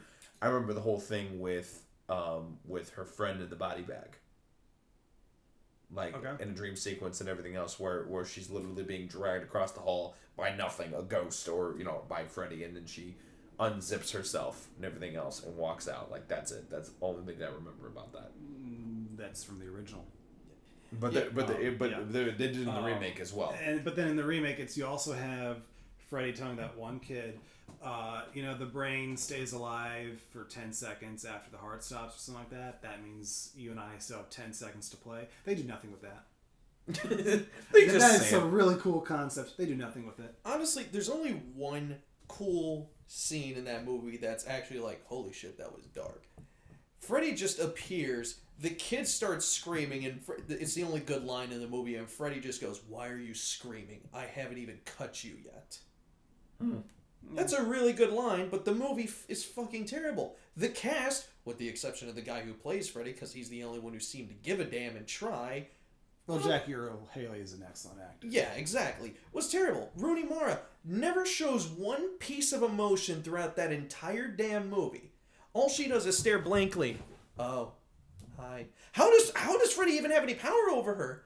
Freddy bases all his everything on fear. She shows no fear. She should be God to him. God, she would do wonderful in it. She would just fucking glide through that. There are so many horror characters who couldn't do a damn thing to her, but it's just like, no, because, we just don't get... And another thing. Dude, Pennywise would be so pissed. I can't do anything with this bitch. I can't. But here's another problem. There's just some things you cannot remake just because of the characters the actors who played them. Oh, never. Robert Englund was... Oh, that leads into another one I have to talk about. I was going to say, two characters you're never going to replace. Doug Bradley for Pinhead and Robert Englund for Freddy. Those are two... You can try. You will try for all eternity. Those two characters are cemented into those two roles. Now, here's the thing. At least... with the Hellraiser series, Pinhead is a mantle that could be passed down, at least if you read some of the comics and stuff. There are actually a lot of interesting things you could do with the Hellraiser universe. Nobody wants to fucking do it, though. In general. Yeah, exactly. There's you don't have to do Pinhead. Yeah, you don't. There's so many. You know more about Hellraiser than I do. Oh yeah, there's hundreds of Cenobites that you could do really cool stuff with.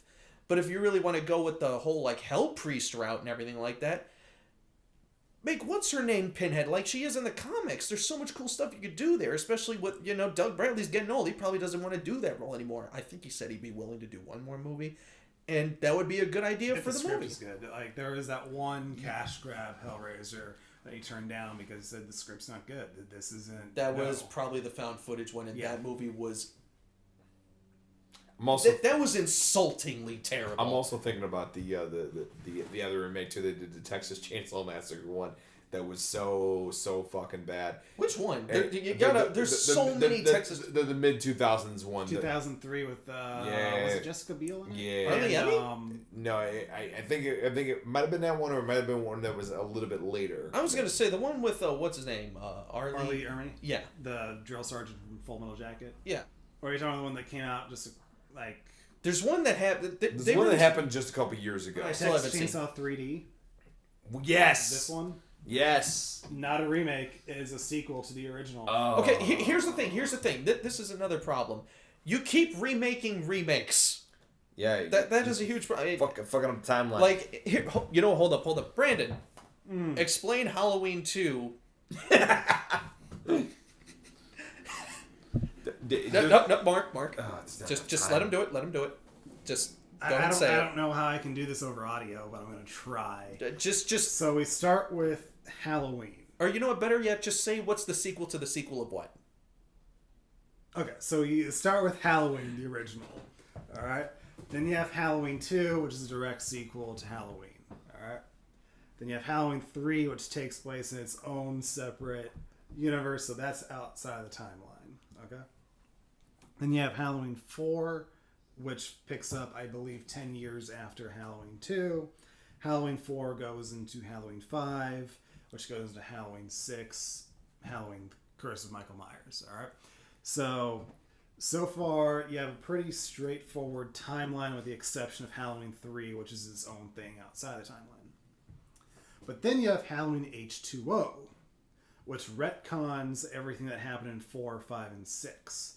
So now instead of going 1, 2, 4, 5, 6, you're going 1, 2, 7, and then Halloween Resurrection, which follows Halloween H2O. I believe it picks up right after Halloween H2O. So that's going 1, 2, 7, 8. Then Rob Zombie did his remake. Waiting for him. So, which is a complete remake of the original, which I could not stand his 2 movies. So Rob Zombie's Halloween is his own thing, and then Rob Zombie's Halloween 2 follows that. So now we have, I believe, 4 timelines going. We have 1, 2, 4, 5, 6, 1, 2, 7, 8. 3 has its own thing. Then the zombie movies as their own thing. Then last year we finally got David Gordon Green's Halloween, which was actually pretty downright decent. It was the best Halloween movie to date. Everything except for the first movie, so that creates a new timeline that goes 1, then the new movie. Yeah. Oh my god. So I was and then if you ever want me to talk about the Texas Chainsaw Massacre timeline, we literally need to do a video of that with me at a corkboard. Yeah. We will be filming that spoof when I finally get Brandon his corkboard. So it's It's like Doc trying to explain what the fuck happened in Back to the Future 2. I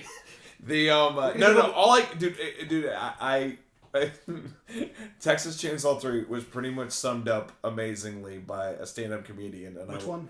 The 3D one. Okay. And everything else pretty much summed up, and everything else. This guy's like movies are super unrealistic. The new Texas Chainsaw Massacre movie came out. There's this scene where he's terrorizing the Texas State Fair. I call BS on that. Everyone in Texas has a gun. He'd make it 3 feet into the park before he's blown away. What's that? A guy with a chainsaw? Gun cocks. Finally. And then he continues. Says, I believe if it was in the Oregon State Fair, he could run around there for days sawing up people, no problem. They would even they wouldn't even run. They'd be like, well, he's entitled to his opinion. That pretty much. Dude, I forgot this guy's name. I'll look up his name. We'll put a link to that one in the description as well. Brandon, get the list. Paul Shaford or Sherford.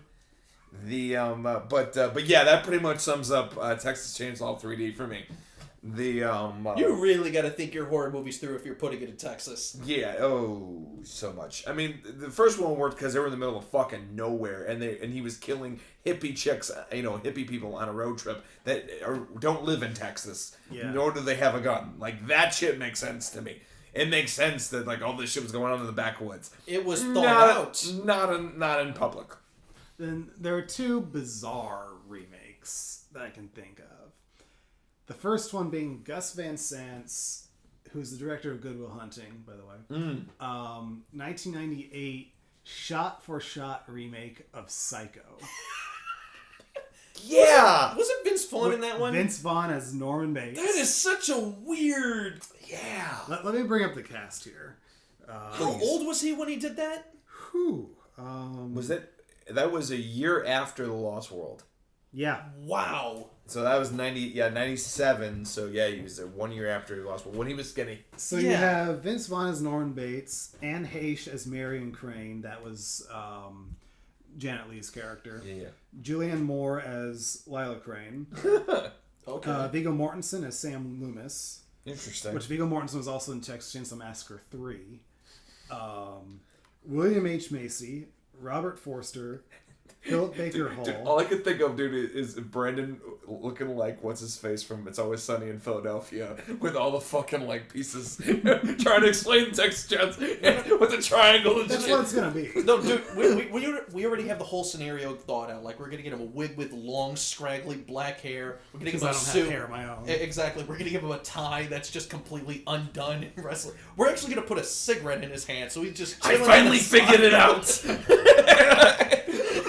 It's gonna be a scene that makes no sense until you look at the corkboard, and even then, you're still utterly confused. Dude, or it looks like Channing Tatum when he's on fucking drugs in 21 Jump Street.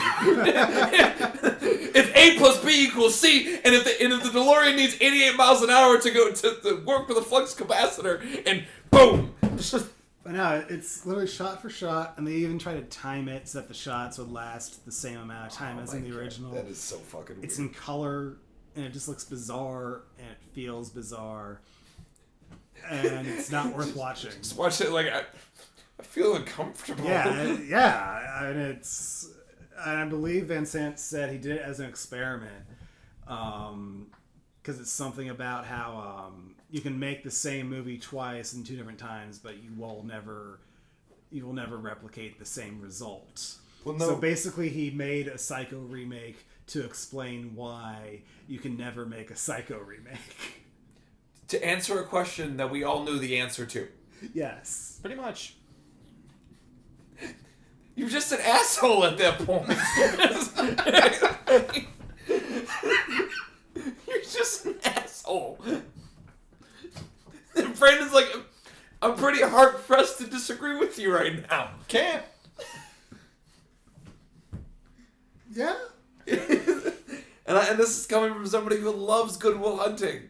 Loves it. Really? Love Good Will Hunting. Oh, So okay. do I. Okay. It's a great movie. I don't love Psycho though. I don't love his remake of Psycho though. Really? On the original, of course. Is there anybody who likes that movie?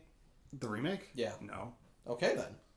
Kellen knows what the hell his reviews are. In fact, I believe when Watch Mojo did their top 10 miscast in movie history list, Norman Bates was number 2. Norman Bates, being played by Vince Vaughn, was either number 2 or number 1. I believe he was number 2. I was going to say, what the hell is number 1 if he's number 2? John Wayne as Genghis Khan. Wow. That is something. Yeah. And that was in the In the immortal worlds of an actor, man, sometimes a paycheck is a fucking paycheck, Joe. Yeah. Then there's Okay. another bizarre remake. I would love to along- see how that would play out by today's standards. There's another bizarre It would not remake work well. along the same lines. It's not a shot-for-shot remake, but they did use the same script as the original, and that was the remake for Cabin Fever. That just reminds me. So, you know how Kevin Smith is rebooting Jay and Silent Bob? Yes. Yeah. Okay. And he literally just said in an interview, this is all he's doing. Erasing names and times and dates. That's it. And he's just updating it. He's literally changing only that in the script. He's like, we're just going to shoot it in modern times and see what happens. It's Kevin Smith and it's a comedy, so it could be good. I hope it's good because he hasn't done a comedy in forever, and that's what he was fucking great at. I mean, I would love to just see where those dudes are at now. They own the Yeah. they own the fucking mart. I've seen Clerks too. Like they own the mart. I don't know why the hell they wouldn't just like. I was gonna say that could be part of the joke. It could just be that, like, they might just put the word reboot on there just because to fuck with you. At least that's what I hope. But You know, who knows? you know something funny? Here's something interesting about that. If they did update it to modern times, it kind of would still be a continuation because chances are they're all still talking about the same bullshit. Either way, I could see it working. And Jay and Silent Bob was the best. Is my favorite comedy to date. They're probably still talking about they're probably in the same fucking style. Which Gus Vincent had a cameo in Jay and Silent Bob's Strike Back. You had Ben Affleck, Matt Damon, and Gus Vincent. Yeah. You also had the Wes Craven. Oh yeah, the Wes cameo. Craven That one. was fun. Yeah, the Wes Craven one was great. God, that movie was great. But yeah, the Cabin Fever remake was, again, it's just bizarre to use the exact same script. It was strangely... the characters were strangely less annoying, though, but the movie was more forgettable. God, fucking remakes. So, no, I hear you. So I guess we all come to the conclusion that, well, first of all, a shot-for-shot remake of Psycho is not a good idea. No. And, No shit. And I think we've realized that it really just comes down to what is being added, to the story. Do you have anything to add to rebooting or remaking this, to make it better than what it once was, or make it more enjoyable than what it once was? Yeah. Or are you just cashing in on the fucking name? Are there any movies that you guys think could be remade? Could? Or should be remade? Off Like the some that you saw that you think, this could have been better. It could use a remake. The only movie that... There's a lot of movies that I think could have been a lot better, but Yeah. I don't even think. Max Payne. Okay. That's it's too late. It's... That... And a few that I think could be remade. I think World War Z needs a remake, Hitman. considering that had Hitman's nothing to already do with had the book. 2. And one was just like 3 years ago. But yeah, no, I think everybody's in the same consensus that remakes and reboots, and you need to have something to add to the story and something to add to what you want to tell. I would also like a remake of Hellboy. Yeah. But I wouldn't mind a remake of Christine. Another one? Oh, Yeah. wait. I really Did like Christine have any remakes? No, and I really like the original. Yeah, so do I. but it does have a weird kind of like main character shift, like halfway through. A little bit. Could have been handled a bit better. A little bit. Yeah, and it's like it's not screaming for a remake, but I won't. Like it would depend on who's doing it. Like For sure. if it's somebody who's actually going to take care with it, yes, or if it's just going to be a studio cash grab, and hopefully with it Chapter 2 later this year, and I know Pet Sematary apparently didn't warm up to audiences the way that it did. So far, the only Stephen King movie that's really doing anything is It. That's Yeah. the only one. And then hopefully they don't butcher the second one. Honestly, like if I was gonna give it to anybody, I would hand it over to those guys, the ones who did it. They have a way of making something that could be very big, very intimate. They have a way of like it felt very very very intimate, very Right. story But based. something to be careful about that is if we're just giving every Stephen King book to the same couple people. Yeah, we're gonna run into issues. Yeah. I agree on that, but there's certain movies I wouldn't give them though. I wouldn't give them like the Lollygaggers or anything like that. One of like Steven's more out there stuff. I wouldn't give him that. I wouldn't give him Lawnmower Man. Again, Lawnmower Man is So- fine where it's at. You know that Lawnmower Man, the movie, has nothing to do with the actual short story, I know. right? I know. Which I've read the short story. Nothing like the movie. And in fact, Stephen King sued to have his name taken off of the movie. But cool. So all right. So let's I'm gonna shift here a little bit, shift some gears, and talk about the audition process. I think that's super important. We can talk about living nightmares and talk about what goes into the process. I think I was kind of voted the one to talk about this because I've actually been on both sides of the table now. You have? I have. I act. I know that's a big shock for everybody else out there, even though I told everybody. Do an impression, Mark. The oh no, the Oh, come on, you can do it a lot better than that. I love having the voice of Mickey Mouse, man. I can make him say awful shit and everything. All right, kids, we're gonna go over here and have some cocaine. Oh boy! And then we're gonna go have some smack from Pluto and from Goofy. Oh yup, ready to go, kids. Anyway, Mr. Mouse, when did you know that you were creating a monopoly against all your films? Oh, Monopoly's just a game. I'm trying to control the fucking world. Oh boy! Anyway. And with that, Disney's taken down our podcast. I'd rather just take the $1 billion buyout. Yeah. Oh, that was real funny. Or you could just give us Star Wars, Yeah, you know what? Yeah, give Star us Star Wars beyond saving Zach. I Deal can with save it! You're like Ed Harris in The Abyss. Damn it! You've never given up on anything in your life. Just trying to resuscitate his wife. I can fix this. Just give me Star Wars. Then again, he did succeed in that movie, so... See? I could save Star Wars. This trilogy isn't completely fucked. Anyway, so we are actually shooting episode 2 this weekend. Yeah. So which Well, is by the time you hear it, we'll have already shot it. pretty much. And At you'll the time of recording, it's this weekend. At the time of release of this podcast, we just wrapped last night.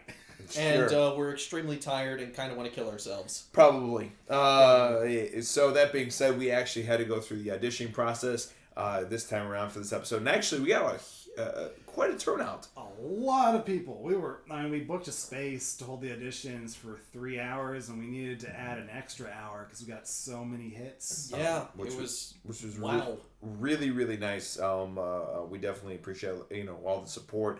And actually, it's gonna be even easier casting next time because we'll know.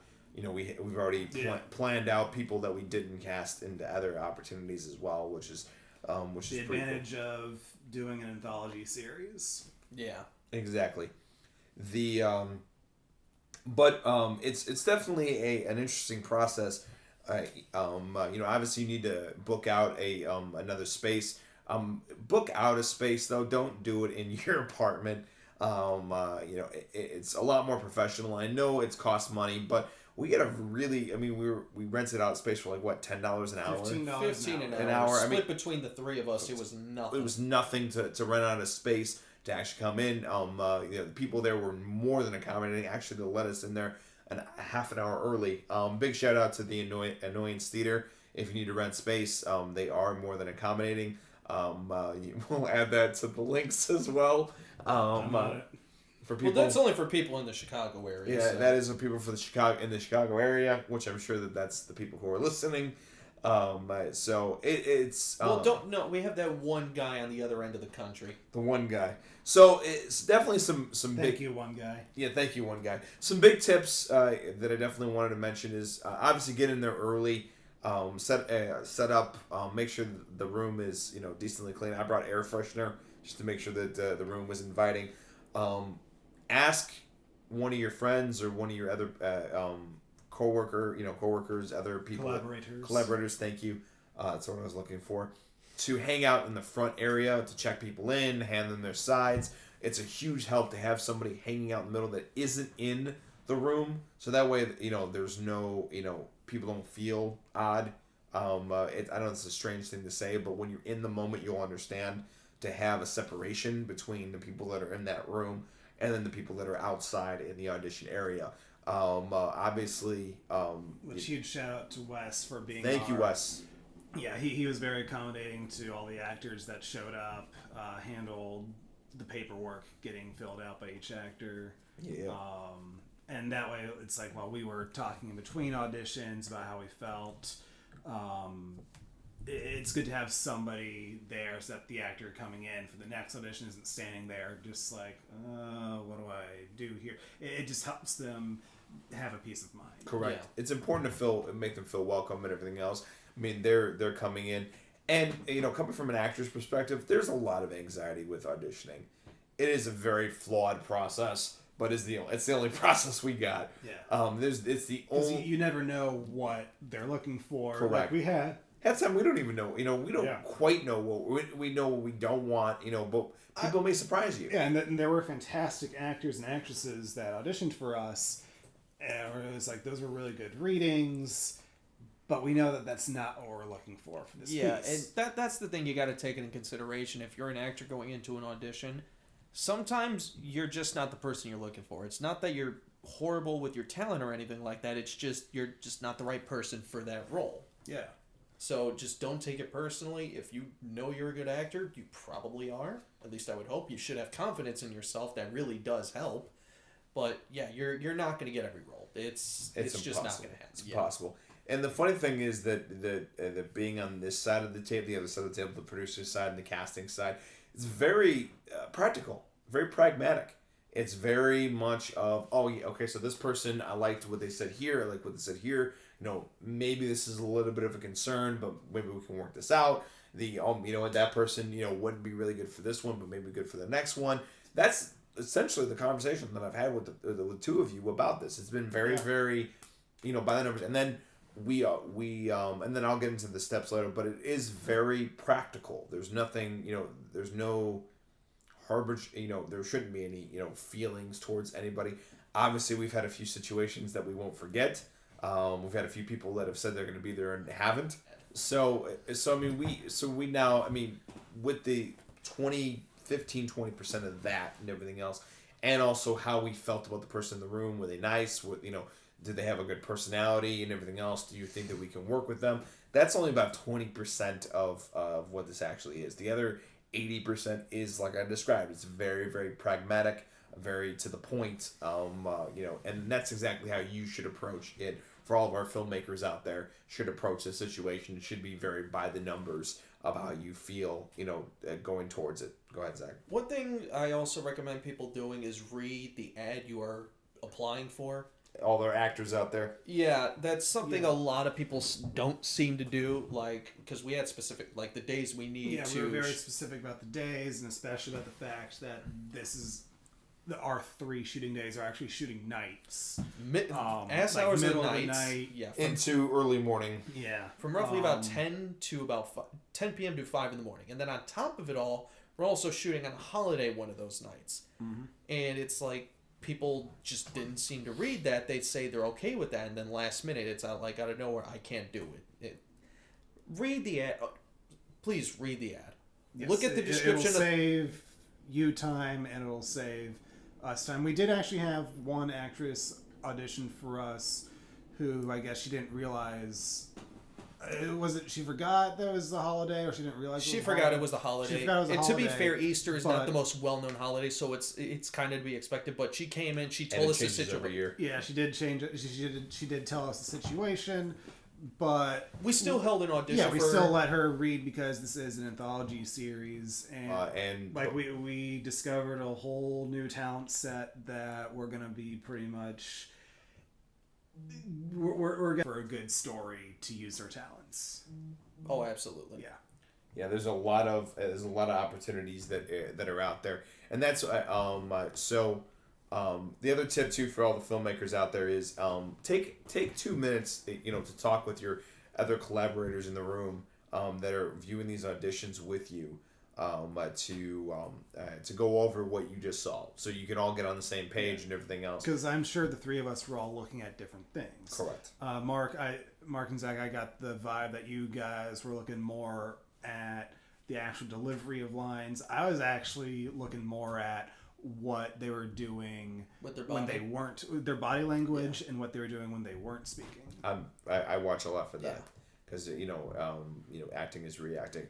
The You can't just be a statue or a Terminator. Well, depending on what role you're going for, but yeah. correct. And then the what was one of the things? Damn it, I totally forgot what I was going to say too. Good job. And actually something interesting is that I went in blind. I did not see any of the actors' reels, nor did I see any of their headshots. I was seeing people for the first time and doing this, and I highly recommend if you have other collaborators, if you have 3 like we do or 4, have somebody be in that's that has no idea, has never seen any of these other people before, any of the reels, any of their work, and everything else. And that'll give, that'll add an honest perspective about the situation that you might have not had with everybody viewing all that information at once. Yeah. And also too, film your auditions. Yep. Film your auditions. If you were filming something, if this is a film or a short film or a series, you need to know what the hell these people look like on camera and how they perform on camera. Yeah, and there are auditions that we had that we just looked at in a completely different way when we looked back at them on camera. Very much so. We actually, there were performances that we really liked in the audition room, and then when we view them on camera, we're like, wow, this is really flat. Yeah. And then there are some that we felt kind of okay about in person, but then when we rewatched it again on the video, we're like, just whoa. like, what were we on? This is great. Yeah. So I mean, how that will. It will change. You will definitely go through 2 different audition processes, one in the room and then one on camera. The one on camera is actually going to surprise you the most. Yeah. Also, it's just good to have footage to review because you never know. You're not going to remember all those. Like, you're going to have depending on what you're auditioning and who you're auditioning for, you're going to have a lot of things to go through and a lot of things to remember. And then also two very important tips that I love. One, bring water. It's really nice. Yep. It's really nice for obviously your co-conspirators, co-creators, to have water, but it's really nice thing to offer to the actors as well. It goes a long way. And all your actors too. Another tip for you guys: be nice to the person you check in, that checks in. Because I actually went out there and asked Wes every single time how he's being treated. Because I wanted to know exactly how it was. Because I don't want some person who's going to treat the person who checks people in like shit, and then come in the audition room and be like, "Hey, how are you, everybody?" I can already tell you one thing. Just if I'm running a set, if you're a disrespectful person, you're not on my set. Yeah. That's just a fine line. There is no room for stress on any of these projects. All that does is bring problems, and we're not looking for that. And I've been on my fair share. The other big tip is, if you're in a rental space and there's other auditions going around, pay attention. Talk with people around. I grabbed a girl from another audition to come and audition for us. She was great. Oh yeah, absolutely. It was definitely a really good thing to have more variety in your auditions and everything else. And you'll never know who you'll catch by accident, because we actually really like that audition. Yeah. Really like that audition. And I think it's really important to expand your nets when it comes to talent. Get around. And also, too, talk to the directors. Talk to the people who are running the auditions. I found our first AD on one of my auditions, and she's going to be on the set with us this weekend. So always be looking. Always on the lookout for different talent in different areas. Networking, man. Networking is super, super important. Especially in this industry. Indeed. So, and the other thing too is auditions are always going to go past time. Always, just be respectful of the actors. Say, hey, I thank you so much for hanging out and everything else. We're going behind. As long as actors that are auditioning for you know that you're going behind, you'll never hear any complaints. None of them ever complain. I almost always assume, it's an assumption for me when I walk into an audition space that people are running behind. It just happens. And then another thing for all of our filmmakers is, don't close the audition sign up too early. Because you're going to continuously get more and more more choices is always better than less choices. correct. Yeah. Also, be prepared with a side or a script for the auditioning actors to read from. Most actors I found do have their own monologues that they bring, but if you're looking for something very specific, that monologue might not fit the project you're casting for. Yes. So if you have a side or you have a sample scene for them to read from, then you'll know they're going to be auditioning for the piece that you're trying to make. If you have the director there, which you should. If the director's not there, you have a problem. Oh yeah.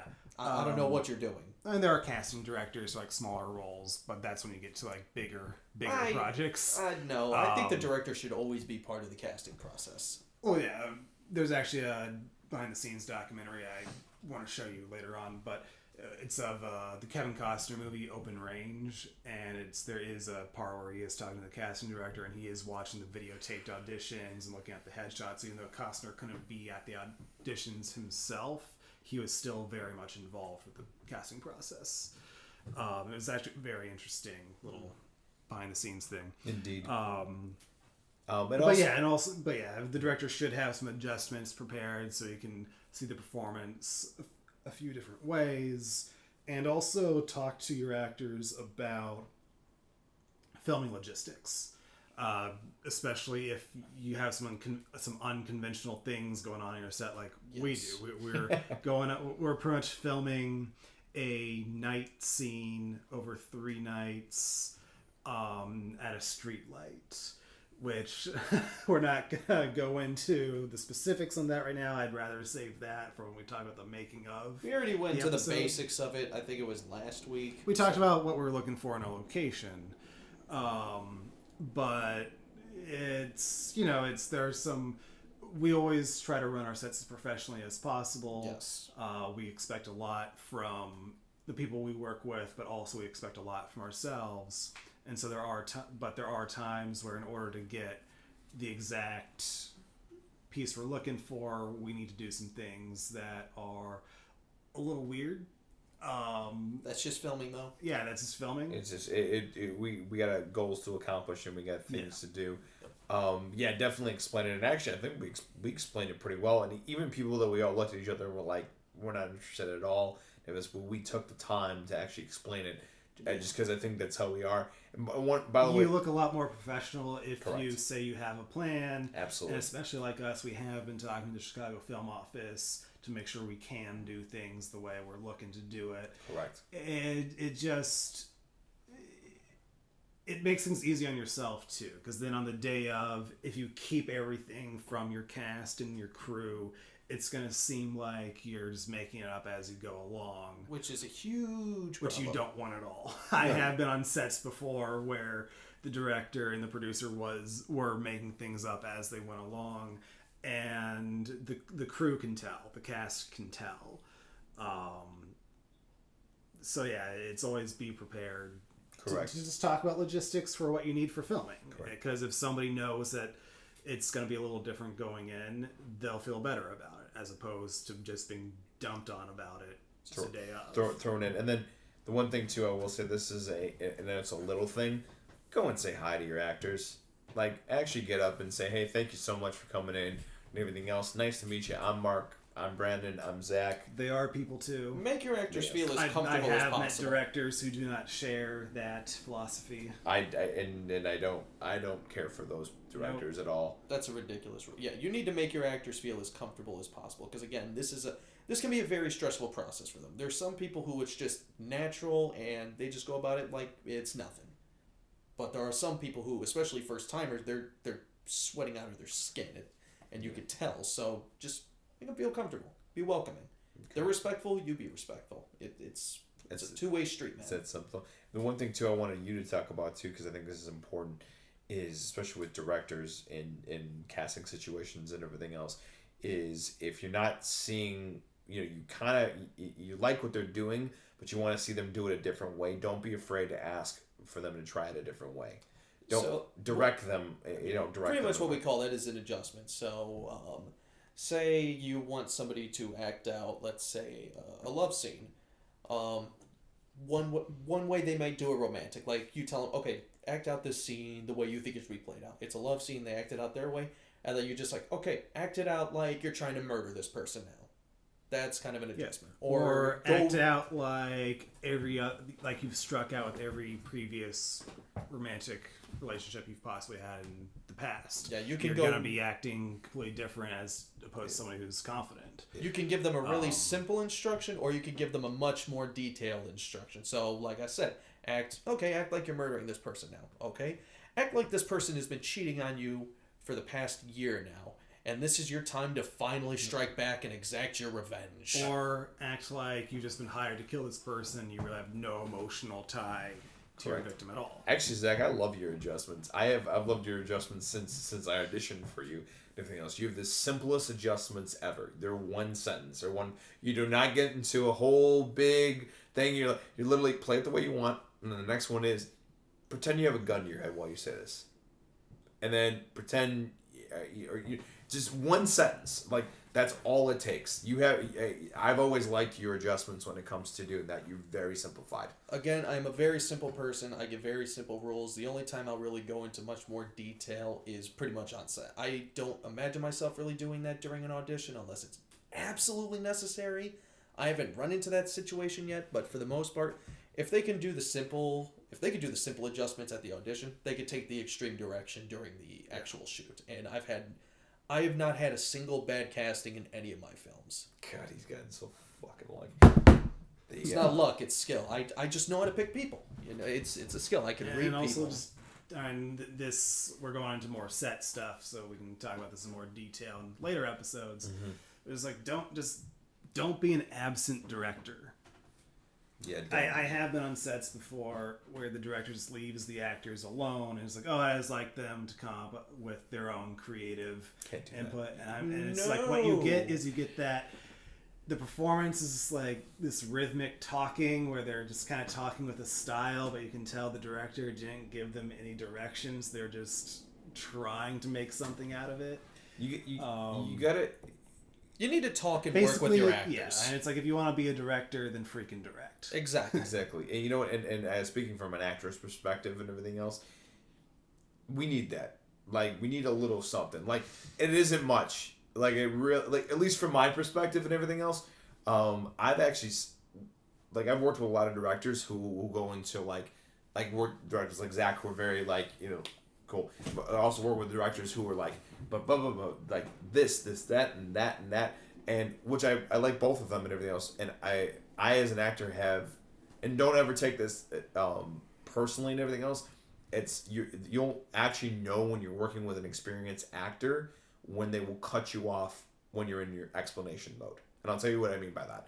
When you have a situation, when you have a relationship, and they say, hey, maybe if you play this like say for instance, remember when you were younger and you got your ball stolen and everything else, and you try to get it back, and and then he goes into a paragraph, and an actor will, and like the second sentence will be like, I got it. Cool, got you, and everything else, and then go into the scene. That's when you know you're working with a really good actor. It's actually, you could probably measure it in the clock. The quicker they get it and everything else, the better off you are. Yes, I'm being kind of facetious with that, but don't take it personally and everything else. They'll cut you off when they get it and everything else, because they know time is valuable, and they know, and especially too when actors, like when they feel it and they're in a rhythm, they want to get it. They want to get the scene because they like, oh, I have the feeling now. I gotta go do something with it.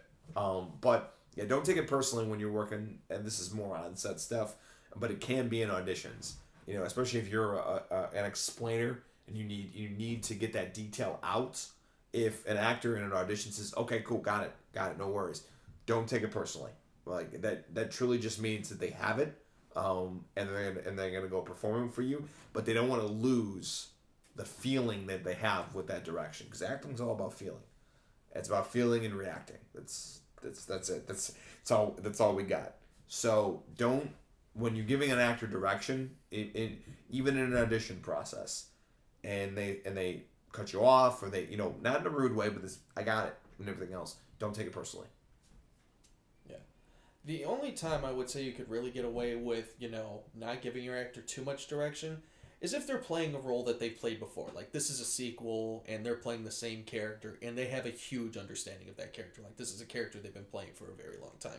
You still need to give them some direction. Or a long-running TV series. Yeah, that's pretty much what I'm talking about. Like, you still need to give them some direction, but for the most part, they know that character. Or there's Bruce Campbell on Burn Notice. During the final season of Burn Notice, he was talking about how there were directors who hadn't directed for the show yet, so this is their first as a Burn Notice that they're directing, and they would give him some directing, and Campbell would just be like, I've been playing this character for 5 years now, so I'm just going to play it the way that it should be played.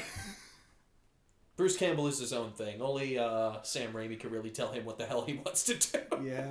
Sam Raimi's the only one who gets exclusive rights over that. Can anybody really tell Bruce Campbell how to play Ash? No. Fuck no. Anyway. Oh, right. Any final thoughts on the audition process, guys? It's important. Actually, do auditions.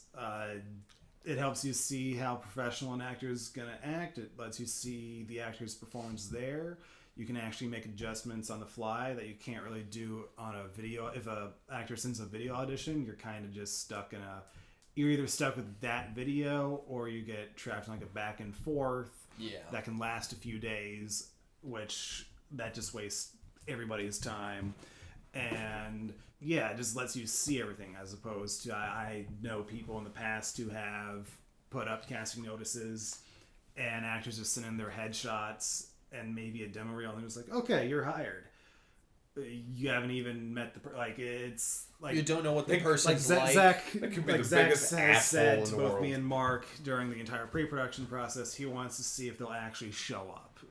Because you can email somebody all you want, but if they won't take the time to actually come out for an audition, how do we know if they're gonna be reliable the day of set? Exactly. Like you really got to be harsh on some of these people. Yeah. Like even if you're doing free work, you're gonna have like a lot of people who cancel out on you. You may have somebody really good who cancels out on you and wants to do a video audition. Don't hire that person. Hire the person that comes in. Correct.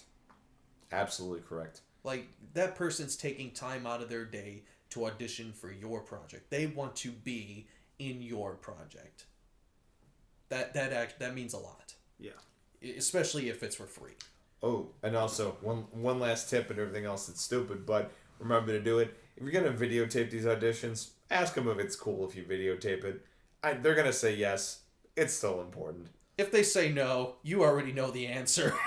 Yeah, you got a pretty good idea. It's just like, oh, you don't want to be filmed for an audition? Do you want to be filmed at all? No. All right. I believe that the film will take my soul. No. Do we? No. Yeah. Do you even host the audition at that point, or do you just say, "You see that door right there"? Hopefully your soul doesn't escape when you go back through it.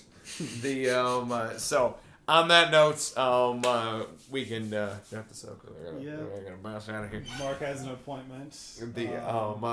Unfortunately, I have adulting to do. God, Mark, you're so irresponsible. Shut up. But yeah, we do have filming of Living Nightmares episode 2 coming up this weekend. We hope to have some behind the scenes stuff to post after that. This episode will be up by the time we're done filming. Yeah. And then we're going to do everything we can to get the second episode, of course, up as soon as we can. It takes time, but hopefully it won't be as many visual effects shots as the first one. If there is, I'm gonna throw something out of a window. Let's hope that there's nothing being thrown out of Zach's apartment's window. But yeah, don't forget to give us a like and subscribe. We have the Facebook page at Living Nightmares Official, and we finally have our Instagram. Thanks, Zach. At Living Nightmares Official. Yeah. And actually we will we do have a Snapchat. I am not sure what it is, but I will send it to Brandon to put in the link below. He will put it at the top. So. I will send him the Instagram link to put in the link below. And I'll put the Facebook link in the description below. And then please, definitely follow us on Snapchat though, because along with the behind the scenes footage, we'll also have some snaps from the shoot as well. That I'll be doing. So it's definitely gonna be a good time. So yep. Cool. Yeah. Tune in next week on Alien Day for the Alien Day podcast. All right. I guess that's what we're doing. I guess that's what we're doing. Yeah, we're not passing that one up. That one's going to be mostly Alien Day. It's going to be all Alien and then what the hell happened on the shoot. Ooh. Yeah. Yeah. All right. Everyone, have a great and horror-filled week.